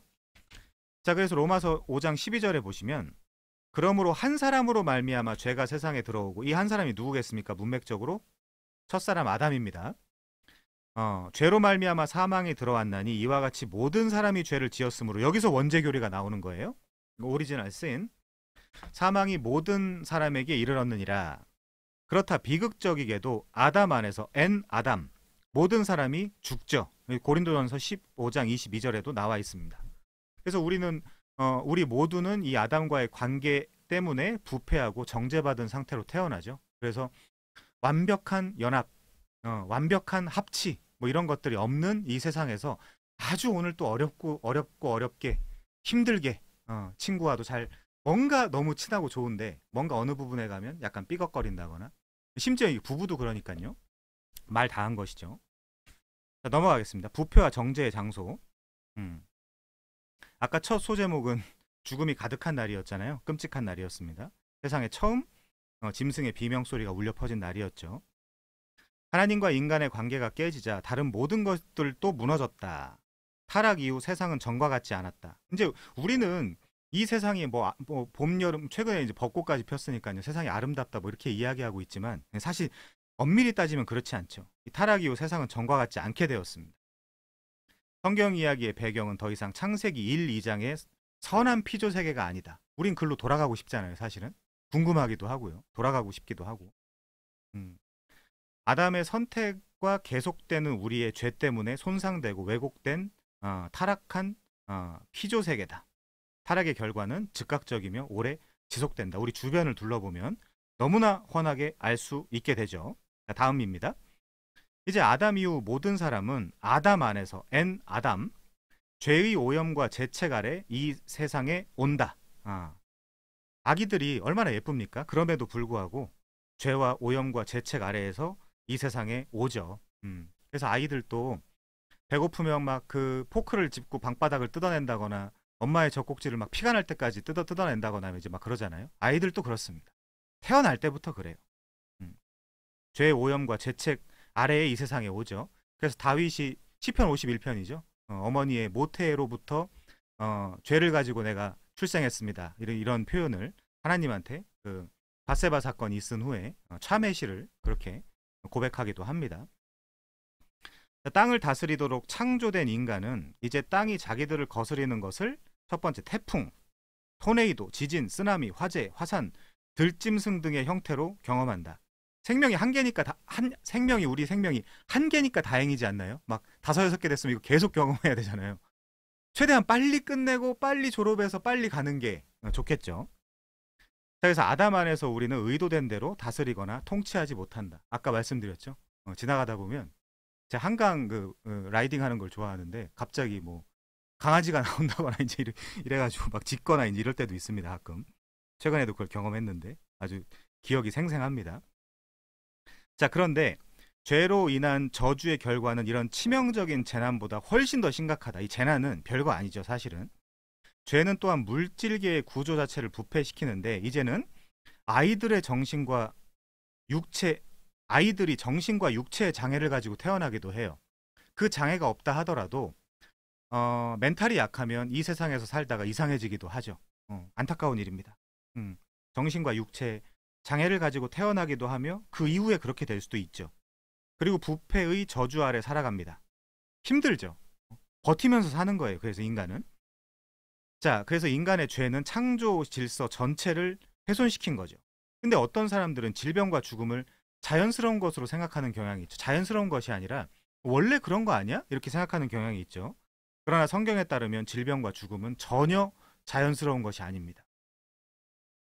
질병과 죽음은 인류에 대한 하나님의 계획에서 완전히 벗어난 비정상이죠. 그래서 우리는 살도록 창조되었기 때문에 죽음에 저항하는데 공동묘지라고 어떤 특정한 장소를 지칭할 이유가 없는 게 우리가 살고 있는 이 세상 자체가 사실은 거대한 공동묘지입니다. 공동이라는 말도 굉장히 마음에 들어요. 자, 공동묘지는 사탄의 거짓말과 하나님 말씀의 진리, 죄의 싹시 미스토스가 사망이다. 우리에게 상기시킨다. 그 사실을. 나는 아이들이 어렸을 때 차로 공동묘지 옆을 지나갈 때면 이 진리를 상기시키기 위해서 종종 기억해, 사탄은 거짓말쟁이야 라고 말하곤 했대요. 이 세상의 모든 잘못된 것은 아담의 죄와 하나님의 저주, 그리고 아담의 후손의 반역 행위에서 유래한다라고 합니다. 그래서 로마서 8장 19절 보시면요, 피조물, 전체 이 피조 세계가 고대하는 바는 하나님의 아들들이 나타나는 것이니 피조물이 허무한데 굴복하는 것은 자기 뜻이 아니요 오직 굴복하게 하시는 이로 말미암음이라. 우리 개혁파는 하나님의 주권이죠. 창세기 3장도 하나님의 주권 아래에서 일어난 일로 봅니다. 그 바라는 것도 피조물의 썩어짐의 종노릇한 데서 해방되어 하나님의 자녀들의 영광의 자유에 이르는 것이니라. 피조물이 다 이제까지 함께 탄식하며 고통을 겪고 있는 것을 우리가 안다. 그뿐 아니라 또한 우리 곧 성령의 처음 익은 열매를 받은 우리까지도 속으로 탄식하여 양자될 것, 곧 우리 몸의 속량을 기다린다라고 이야기를 합니다. 몸의 속량. 24절도 보면 뭐 거기 소망이 나오는데 몸의 속량의 소망이죠. 다음 단락입니다. 아무튼 로마서 8장은 이 죄가 피조물에 미친 아주 영향에 대한 아주 심오한 주석인데, 피조물은 누구나 들을 수 있도록 근데 못 듣는 사람도 많이 있습니다. 죄는 나쁘다라고 지금 비명을 지르고 있는 것이죠. 자, 그럼 죄가 뭐냐? 두낫이 죄냐? 그렇지 않습니다. 그거는 죄의 결과고 열매 때문에 주어진 율법이고요. 하나님의 율법이고, 죄는 인디펜던스 데이, 하나님에게서 독립을 선언한 것입니다. 그게 죄예요. 하나님, 저 이제 하나님과 상관이 없습니다. 저는 저 독자적으로 살 겁니다. 관여하지 마세요. 이렇게 이야기한 것이 창세기 3장의 실수죠. 내가 하나님처럼 돼야 되겠다. 자, 그래서 하나님은 우리 죄에 대한 보응으로 이 세상을 저주하심으로써 첫 번째 장애에서 나아가 태풍에 이르기까지 이 세상에 일어나는 온갖 끔찍한 일을 통해 이 세상에서 온갖 끔찍한 일을 우리가 보면 이게 참 창세기 3장에서 출발했구나. 빨리 이 로마서 8장에서 이야기하는 것처럼 하나님의 아들들이 나타나는 그 시기가 와야 되겠다. 그걸 이제 바라게 된다는 거죠. 몸의 속량을 기다리고 있습니다. 소망으로 우리가 살죠. 그 소망으로. 자, 이 온갖 끔찍한 일을 통해 우리가 창조주에게 반역하고 있으며 이 세상의 상태가 더 이상 정상이 아니라는 것을 상기시킨다. 근데 우리 이 온 인류는 회복을 기다리고 있다라고 하죠. 106페이지입니다. 태초에 하나님이 천지를 창조하시니라. 요 레시트, 브레시트라고 시작을 하는데요. 브레시트 앞에 부는 전치사고요.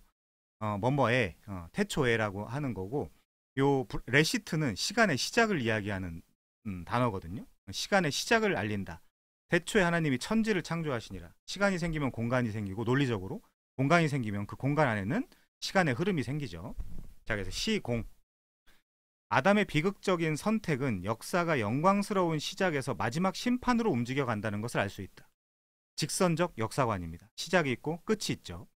그래서 아담 안에서 우리는 죄책을 지고 사형 선고를 받은 채 태어난대요. 아까 시편 51편. 우리 어린이들 태어날 때 너무 예쁘고 그가 잘 되기를 바라지만 아무래도 사형 선고를 받은 채 태어나죠. 죽죠. 그래서 하나님이 우리를 구속하시겠다는 은혜로운 결정을 하나님이 하시지 않는 한 심판이 우리 모두를 기다리고 있죠.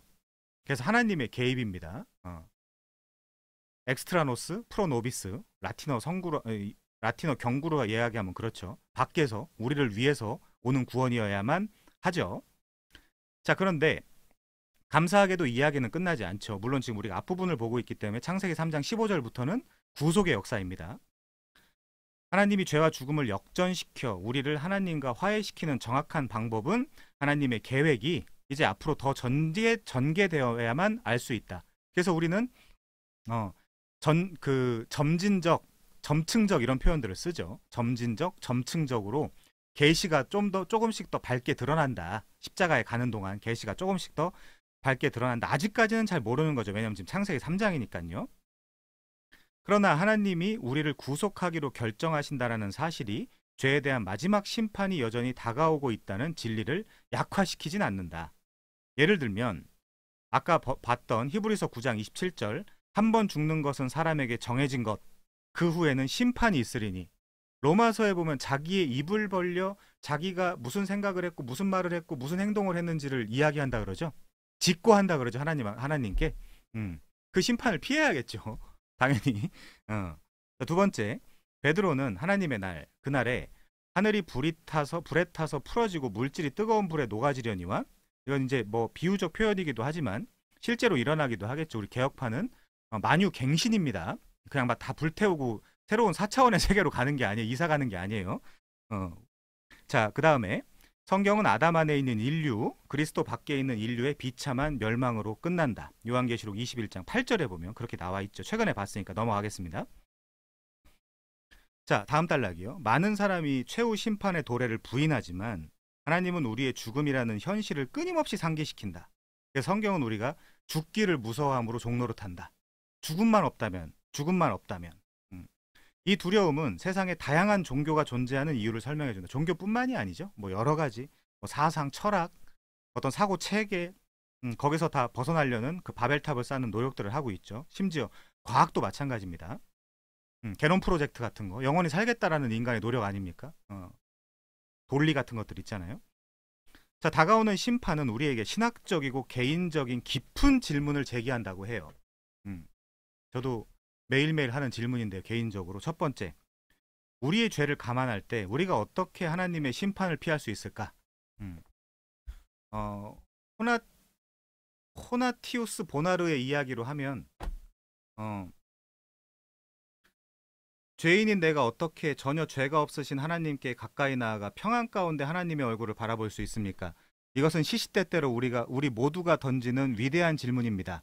그리고 이것은 모든 시대 인간이 그 해결책을 찾으려고 시도해온 가장 어려운 문제 중에 하나입니다. 이렇게 이야기하기도 하죠. 청교도입니다. 아무튼요. 우리의 죄를 감안할 때, 그러니까 율법이라는 거울로 우리를 한번 비춰볼 때, 야, 이거 심각한데? 우리가 어떻게 하나님의 심판을 피할 수 있을까? 더러운 죄인들이라고 하면 뭐 2인칭, 3인칭 같으니까요. 내가 어떻게 완전히 정결하신 하나님의 용납하심을 받을 수 있을까?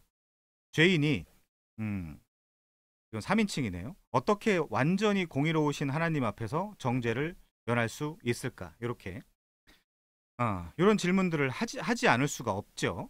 자, 근데 감사하게도 아직 좋은 소식이 남아있다고 합니다. 그게 성경 전체 구속사 메시지이기도 하죠. 마지막에 그 이야기를 잠깐 하고 마치겠습니다. 자, 에덴 동쪽의 이야기의 궤도.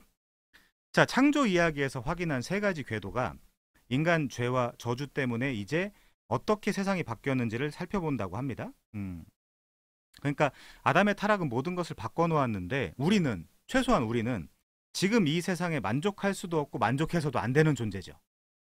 자, 세 가지 정도 살펴볼 건데요. 첫 번째, 아담은 실패한 선지자와 제사장과 왕이 되었다. 이제 이거는 완전히 외우셨을 것 같아요. 아담은 실패한 선지자와 제사장과 왕이구나. 그래서 예수님이 오셨구나. 자, 아담은 창조주의 말씀의 진리를 피조물의 거짓말과 바꿨죠. 따라서 하나님의 말씀이 복의 약속에서 저주로 바뀌었습니다. 이제 아담은 진리나 복을 말할 수 없는 실패한 선지자가 됐어요. 그러니까 아까 말씀드린 대로 창세기 2장 16, 17절 기독교 전통적 표현으로 이야기하면 그 행위 언약에 대한 내용을 아내나 가정 그리고 후손들에게 전달해 줄 수 없는 상태가 되었습니다. 또한 아담은 하나님 앞에 설 수 없는 실패한 제사장이 됐죠. 창세기 2장 15절 아바드, 경작하라, 섬기라 제대로 섬기지 못했습니다. 아담이 하나님의 임재의 영광을 하나님처럼 되려는 기회와 맞바꿨을 때 하나님의 임재는 아담에게 거룩한 진노의 임재로 변했다. 아담은 또한 실패한 왕이 되었다. 다스려라. 1장 26절, 27절, 28절. 그러니까 우리가 보통 문화 명령이라고 이야기하는 그 부분을 다스려라. 실패했죠. 그래서 실패한 왕이 되었습니다. 그래서 아담이 창조주 하나님의 통치를 뱀의 권위와 맞바꿨을 때 하나님의 주권적 통치는 심판을 가져오게 됐죠. 동쪽으로 쫓겨났죠. 근데 이제 이 성경 신학자들, 특별히 그레고리 빌 같은 사람들은 이 동쪽으로 쫓겨났지만 그 모세를 통해서 모세가 동쪽에 서쪽으로 돌아오잖아요. 성전으로 돌아오는 어떤 그런 그림들을 그려주고 있다라고 이야기해주고 있거든요. 그래서 그걸 성전 신학적 관점에서 보면 에덴도 성전이고 그 이후에 뭐 시내산도 성전이고 그리고 이제 뭐 족장들이 활동했던 그 뭐 상술이나 뭐 아래라거나 그런 데도 또 성전이겠죠. 왜냐하면 우리 그 기억나시죠? 미크다시 이런 모든 개념들이 다 성소라는 개념으로 묶인다라고 말씀을 드렸잖아요. 그런데 하나님이 시내산에 강림하시기 때문에 시내산도 성소입니다. 성전신학적 관점에서 보면요. 그레고리 빌에 의하면 자, 그렇습니다.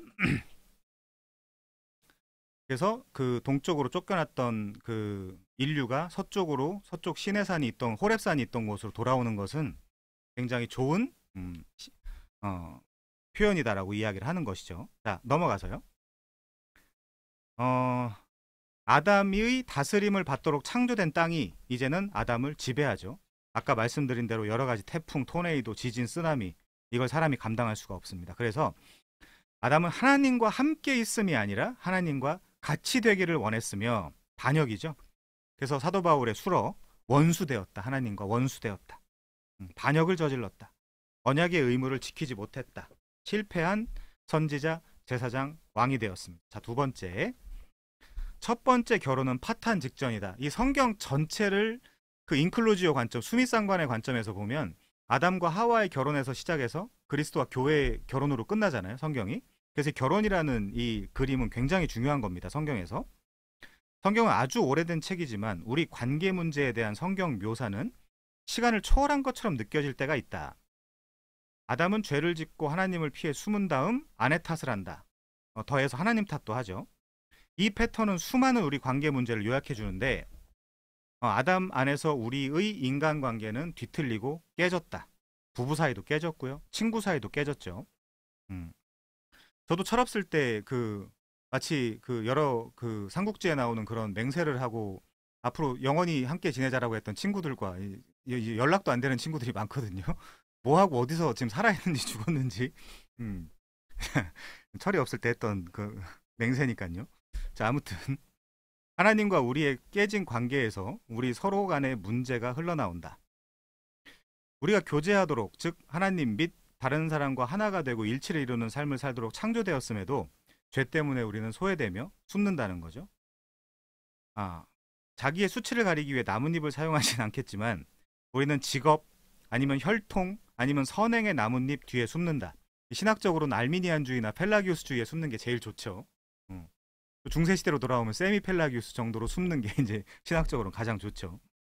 그걸 주장함으로써 나는 착한 사람이야, 나는 행위도 무시하지 않는 사람이야 라고 매우 균형 잡힌 시각을 제공하는 사람인 것처럼 이야기하는 것이 가장 좋죠. 책 중에 그래 천하무적 아르뱅주의라는 책도 있습니다. 칼뱅주의와 알미니안주의를 적절히 섞은 게 아르뱅주의죠. 자, 넘어가서요. 이는 우리 자신이 훌륭하고 가치 있는 사람이라는 것을 정당화하고 입증하려는 시도다. 이 모든 것이 나뭇잎이죠. 나뭇잎, 무화과 나뭇잎으로 가리는 것이죠. 자, 우리가 자아도취에 빠져 있으므로 다른 사람과의 관계에 금이 가는 것은 당연한 일이다. 근데 이 점이 결혼의 친밀함에서 가장 분명하게 나타나는데 역설이죠. 패러독스입니다. 결혼은 자기 백성에 대한 하나님의 사랑과 하나됨을 분명히 보기 위해서 창조되었지만, 그래서 아담과 하와가 동침할 때 야다라는 동사를 쓰거든요. 그게 하나님을 아는 지식이라는 그 표현에서 아주 똑같이 사용되고 있습니다. 그러니까 이 부부관계로 그 친밀한 그 지식, 그걸 하나님을 아는 지식이라는 단어를 쓸 때 그 야다를 사용하기도 하죠. 아무튼 이 결혼이라는 거는 결국 이 세상에서 외로우니까, 이 세상을 사는데 힘들고 외로우니까 어떤 그런 위로의 제도로 준 것이 아니라, 결혼은 자기 백성에 대한 하나님의 사랑과 하나됨을 분명히 보여주기 위해 창조되었다. 이 결혼이 상징하도록 의도되었던 좋은 소식이 이제는 왜곡되었던 거죠. 그러면 선배님들도 많이 계시지만 우리 결혼 안 한 사람들도 많이 있지 않습니까? 결혼 안 한 사람들은 이 사실을 알고 이 사실을 내 가정에서 구현할 수 있는 짝을 찾는 것이 가장 좋겠죠. 자, 그래서 가정을 하나님 나라의 모형이라고 이야기합니다, 보통. 자, 그래서 이야기가 계속 전개되면서 결혼은 여전히 우리와 하나님의 관계에 대한 상징 역할을 하지만, 이제는 우리가 저지르는 불륜이라든지 외도라든지 간통이라든지 부정이라든지 이런 것들이 죄가 우리의 모든 사랑과 헌신과 신뢰를 받기에 합당하신 하나님에 대한 우리의 끔찍한 죄를 반영하고 있는 거죠. 그래서 예레미야 31장 32절에 보면 시내산에서 하나님과 이스라엘이 결혼했다. 나는 너희 남편이다. 내가 남편이 되었어도, 이런 표현이 나오는데, 그 다음부터 계속해서 너희들은 외도했다, 간통했다, 간음했다, 음행을 저질렀다, 음란했다, 이제 그런 표현들이 구약 성경에서 계속해서 메타포리컬 랭귀지로 사용되고 있습니다. 자, 감사하게도 이야기는 여기서 끝나지 않는다고 하네요. 세 번째, 마지막입니다. 안식, 사바트죠. 안식은 상실되었다. 창조 사역을 마치셨을 때 하나님은 안식하셨죠? 안식하셨습니다. 하나님 힘드셔서요? 아니죠. 창조 사역을 마치시고 하나님은 안식하셨다. 너무 말하자면 행복하셨던 거죠. 그날은 저녁이나 아침도 없었으며 복되고 거룩했다. 완전했던 것입니다. 그래서 민수기 같은 데 보면 안식일날 나무하러 간 자를 돌로 쳐서 죽이라 그래요. 아니, 내가 완벽하게 이 세상을 창조하고 내가 또 완벽하게 통제하고 있는데 그걸 믿지 못해서 또 안식일날 그 만나 구하러 가면 어떻게 됩니까? 다 썩죠? 그때 구한 만나들은 다 썩죠? 자, 그렇게 나무 하러 가서도 안 되고요. 만나를 구하러 가서도 안 되죠. 심판당합니다. 왜냐하면 하나님은 이 창조 사역을 마치시고 온당하다라고 생각을 하셨는데, 인간들이 그렇게 생각하지 않아서 내 인생은 내가 책임져야 된다라고 생각했기 때문에 심판을 당한 것이죠. 자, 그날 그 안식일 날은 우리 삼위일체 언약의 하나님이 자신의 창조를 기뻐하시고 피조물과 언약 관계에 들어간 것을 의미하는 아주 영광스러운 날이었다. 그래서 샤바트예요. 안식이. 하나님은 제가 가끔 설명하는 거, 하나님은 우리 인간에게 사랑과 은혜와 은총과 보호와 책임을 다해야 되는 제데카, 의를 행하셔야 되고요. 그리고 우리 인간은 하나님께 의존과 순종과 뭐 믿음과 사랑과 뭐 이런 것들을 찬양과 찬송과 이런 것들을 올려드려야 되는 그 상태를 사바트, 안식 혹은 샬롬, 평화라고 하거든요. 자, 그런 것들이 그런 것들을 상징하는 날이 바로 안식일이죠. 근데 지금은 안식일을 거룩하게 지켜라, 뭐 주일을 성수해라, 이제 이런 식으로 오히려 안식일을 폄훼하고 있다라는 생각을 우리가 지울 수가 없습니다. 안식일은 그렇게 뭐 지키는 날이 아니에요. 누리는 날이죠. 자, 넘어가서요. 그러나 아담의 죄 때문에 우리는 더 이상 그 안식을 경험하지 못한다. 영광스러운 우리 하나님과의 언약 관계가 우리를 창조하신 목표이지만, 언약 관계가 목표이지만, 지금 우리는 하나님에게서 멀어졌으며 우리가 사는 세상은 안식과 만족이 없는 곳이 되었다. 그래서 이사야 40장 이후에 하나님의 그 의로우신 종이 그 언약을 성취하는, 하나님이 우리 인류한테 주셨던 그 의무와 그 언약, 율법 이런 것들을 성취하는 그 의로운 종이 나타나서 그분이 또 다른 대표성의 원리로서 그 모든 것들을 성취하시고 우리한테 임퓨테이션, 전가해 주셔야 되는 것이죠. 그걸 이제 소위 말해서 신학적 용어로 하면 그의 의의 전가라고 이야기를 합니다. 자, 맨 마지막 줄이요. 그래서 우리가 잃어버린 안식을 되찾고 우리를 창조하신 목적을 회복하려면 우리를 구원하기 위해 하나님이 은혜로이 행하셔야 된다. 자, 한 번 더 찾아보겠습니다. 그래서 이런 표현이 있는 거예요. 요한복음 5장. 하나님은 세상을 완벽하게 창조하시고 안식하셨지만 안식일날 하나님이 뭘 하시느냐?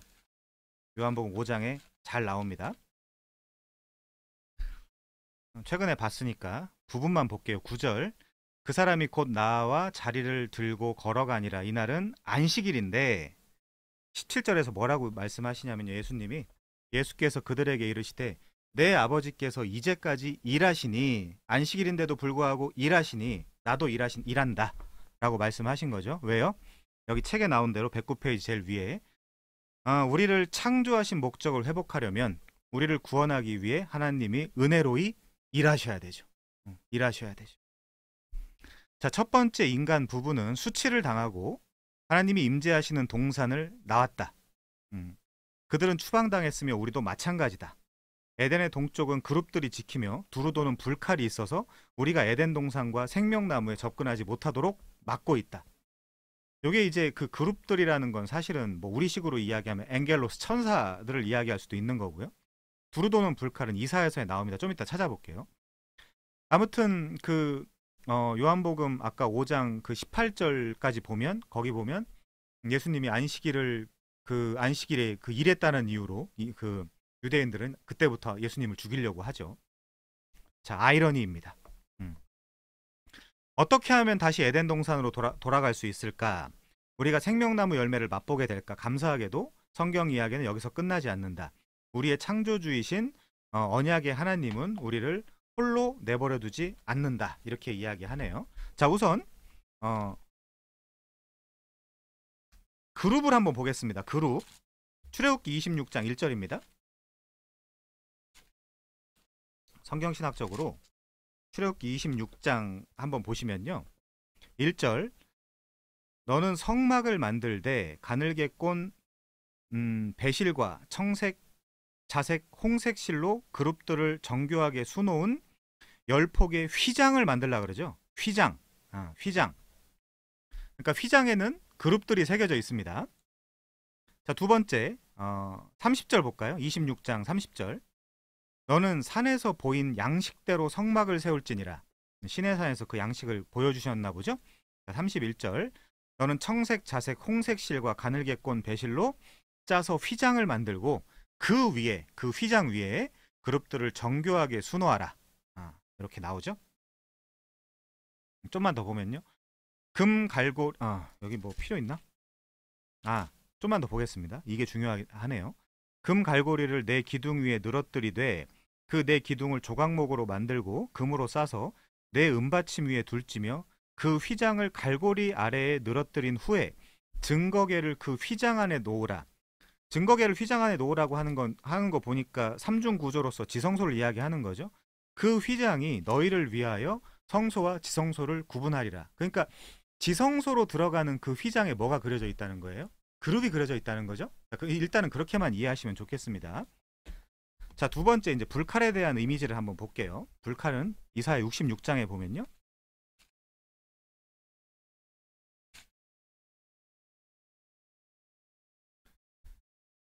이사야 66장, 요건 심판의 모티프죠. 이 앞에 아무나 갈 수가 없습니다. 이사야 66장 15절입니다.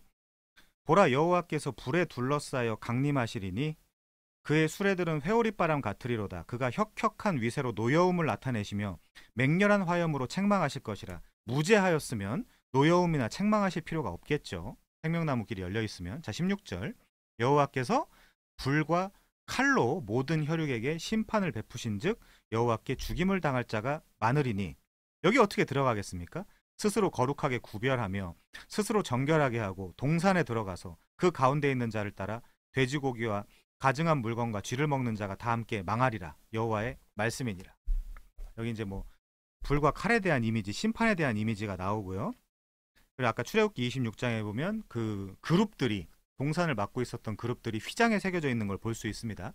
이 두 가지를 종합해서 복음적으로 한번 우리가 생각을 해본다면 마가복음 15장 가보겠습니다. 마가복음 15장. 예수님이 테텔레스타이 다 이루시고 나서 마가복음 15장에 보면요, 굳이 이런 표현이 나옵니다.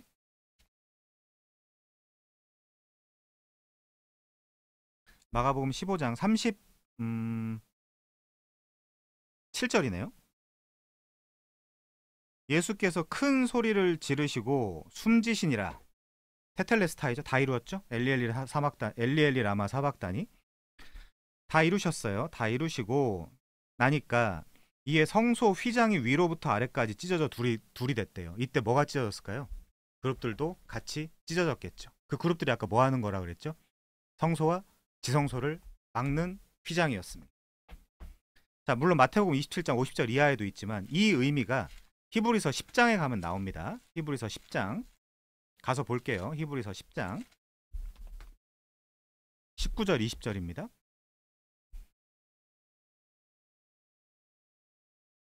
그러므로 형제들아, 우리가 예수의 피를 힘입어, 이 어노인팅 노래인가요? 예수의 피를 힘입어 뭐 그런 거 있지 않나요? 우리가 예수의 피를 힘입어 성소에 들어갈 담력을 얻었나니. 아, 그래서 성소에 들어갈 담력은 예수의 피를 힘입어 들어가는 거구나. 예수님이 죽고 나서. 아까 죽으니까 위로부터 아래로 그 휘장이 찢어졌죠. 자, 20절입니다. 이게 중요하죠. 그 길은 우리를 위하여 휘장 가운데 열어놓으신 새로운 살 길이요. 예수님이 에고 에이미 해 호도스, 나는 그 길이다. 해라고 붙었으니까 관사입니다. 그 길은 무슨 길이겠어요? 생명나무로 가는 길이겠죠. 그 길은 우리를 위하여 휘장 가운데 열어놓으신 새로운 살 길이요. 휘장은 곧 그의 육체니라. 아, 그래서 의미상 휘장이 곧 그의 육체라고 하니까 예수님의 육체가 찢어짐으로써 우리가 하나님이 계신 지성소까지 갈 수 있는 길이 열렸구나라고 개혁신학자들이, 성경신학자들이 이해를 그렇게 하죠. 자, 마지막으로 요한계시록 22장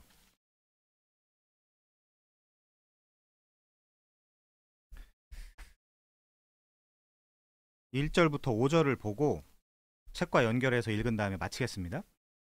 또 그가 수정같이 맑은 생명수의 강을 내게 보이니 하나님과 어린 양의 보좌로부터 나와서 길 가운데로 흐르더라. 강 좌우에 생명나무가 있어. 자, 우리 아까 책의 109페이지에 보면 마지막 단락에 보면 어떻게 하면 에덴 동산에 다시 들어갈 수 있을까? 방금 우리가 이사야 66장, 출애굽기 26장, 마가복음 15장, 히브리서 10장을 통해서 봤고요. 그 다음에 어떻게 우리가 생명나무 열매를 다시 맛보게 될까? 지금 그 얘기를 하는 거죠. 요한계시록 22장, 그가 수정같이 맑은 생명수의 강을 내게 보이니 하나님과 및 어린 양의 보좌로부터 나와서, 최근에 이야기했었죠. 창세기 1장이라든지 에스겔 47장이라든지 그 성소에서 나오는 물, 그 물을 통해서 이 만국이, 모든 곳이 소성케 되잖아요. 근데 그것도 어린 양의 보좌, 어린 양이 이제 성소가 된 겁니다. 길 가운데로 흐르더라. 강 좌우에 생명나무가 있어 12가지 열매를 맺되 달마다 그 열매를 맺고 그 나무 잎사귀들은 만국을 치료하기 위하여 있더라. 다시 저주가 없고 하나님과 그 어린 양의 보좌가 그 가운데 있으리니 그의 종들이 그를 섬기며, 섬긴다는 표현 나오죠. 이 히브리어로 굳이 해보자면 아바드입니다. 이게 이제 그게 회복이 된 거죠. 그의 얼굴을 볼 터이요 그의 이름도 그들의 이마에 있으리라. 이게 숨겨져 있거든요. 앞부분에 보면. 근데 이마에 그의 이름도 새겨져 있습니다. 다시 밤이 없겠고 등불과 햇빛이 쓸데없으니 이는 주 하나님이 그들에게 빛이심이라. 그들이 세세토록 왕노릇 하리로다. 이렇게 나와 있습니다. 자, 그래서 창세기 초반에 있었던 여러 가지 사건, 뭐 결혼도 있고 뭐 생명나무도 있고 뭐 강둘도 있고 막 그런데 그 요한계시록의 끝에 가보면 그런 것들이 다 있거든요. 근데 하나만 없습니다. 뭐가 없죠? 선악을 알게 하는 나무, 그것만 없어요. 요한계시록에 가면. 이것도 마치 일종의 인클루지오인데, 그러면 이 게알더스 보스나 이런 사람들은 뭐라고 이야기하냐? 프로베이셔너리 페리오드 이즈 올 오버. 그러니까 프로베이셔너리는 뭐냐면 그 시험의 기간이잖아요. 시험의 기간. 그 시험의 기간. 시험의 기간은 이제 완전히 끝났다. 그 선악과 시험으로 인한 이 인류의 그 시험의 기간은 완전히 끝났다. 왜요? 창세기 초반에 하와와 아담의 결혼, 강들, 비손강, 기온강, 뭐 여러 가지 강들, 히데겔, 유브라데 강들 또 있고, 선악을 알게 하는 나무도 있고, 생명나무도 있는데 그 요한계시록에 가면 다 있는데 하나만 없거든요. 선악을 알게 하는 나무, 시험하는 그 나무만 없어요. 그래서 프로베이셔너리 페리오드 이즈 올 오버. 프로베이셔너리 페리오드가 완전히 끝났다. 시험의 기간이 완전히 끝났다. 이제는 더 이상의 시험은 없다. 이제 그 이야기를 요한계시록 마지막에서 하고 있습니다. 자, 그래서 저주도 없고요. 밤이 없고요. 처음 하늘과 처음 땅도 없고요. 사망도 없고 애통도 없고 곡하는 것도 없고 아픈 것도 없고요. 그렇죠? 뭐 그런 것들이 다 지나간 완성된 하나님 나라를 그려주고 있죠. 요한계시록에서. 자, 다시 마지막 단락입니다. 어떻게 하면 에덴 동산에 다시 들어갈 수 있을까? 예수님의 죽음 때문이죠. 우리가 어떻게 생명나무 열매를 다시 맛보게 될까? 예수님의 성취 때문이죠. 감사하게도 성경 이야기는 여기서 끝나지 않는다. 우리의 창조주이신 언약의 하나님은 우리를 홀로 내버려 두지 않으셨다. 자, 이어지는 이야기에서 이제부터 이제 구속 이야기인데 다음 시간은 창세기 3장 15절인데요. 그 주애를 좀 해가면서 이야기를 하도록 하겠습니다. 이어지는 이야기에서 하나님은 구원을 약속하시며 자기 백성에게 거듭 소망의 말씀을 주신다. 그걸 언약이라고 하죠. 언약. 창세기 3장 15절도 언약입니다. 근데 분명한 것은 창세기 3장 15절의 중간 내용을 다 빼버리면 주어, 내가, 할인이 이렇게 돼 있어요. 내가, 할인이. 하나님이 하시는 겁니다. 창세기 3장 15절. 그 이후의 모든 언약들도 내가, 할인이. 내가 너로 여자와 원수가 되게 하고 뭐 여러 내용이 있지만 결국에는 내가 할인이라고 되어 있어요. 그래서 우리는 그 하나님의 주권, 그 하나님의 은혜로우신 그 성품과 그 주도권을 믿는 것이죠. 자, 그래서 하나님의 약속을 지키심으로 하나님의 안식에 들어감이 다시 주어지게 될 것이다. 하나님은 자기 백성과 함께 계시는 언약의 임재를 복원하실 것이다. 우리 그거 믿잖아요. 그래서 하나님은 우리 죄를 제거하시고 하나님의 통치를 재건하실 것이다 라고 하네요. 자, 아까 말씀드린 대로 다음 시간에는 창세기 3장 15절을 좀 더 진지하게 다뤄보고요. 시간이 될 것 같으면 전체 3장 주애를 제가 그 강의안을 단톡방에다 올리면서 진행해 보도록 하겠습니다. 시간이 조금 남긴 했는데 애매한 관계로 여기서 마치겠습니다. 수고 많이 하셨습니다.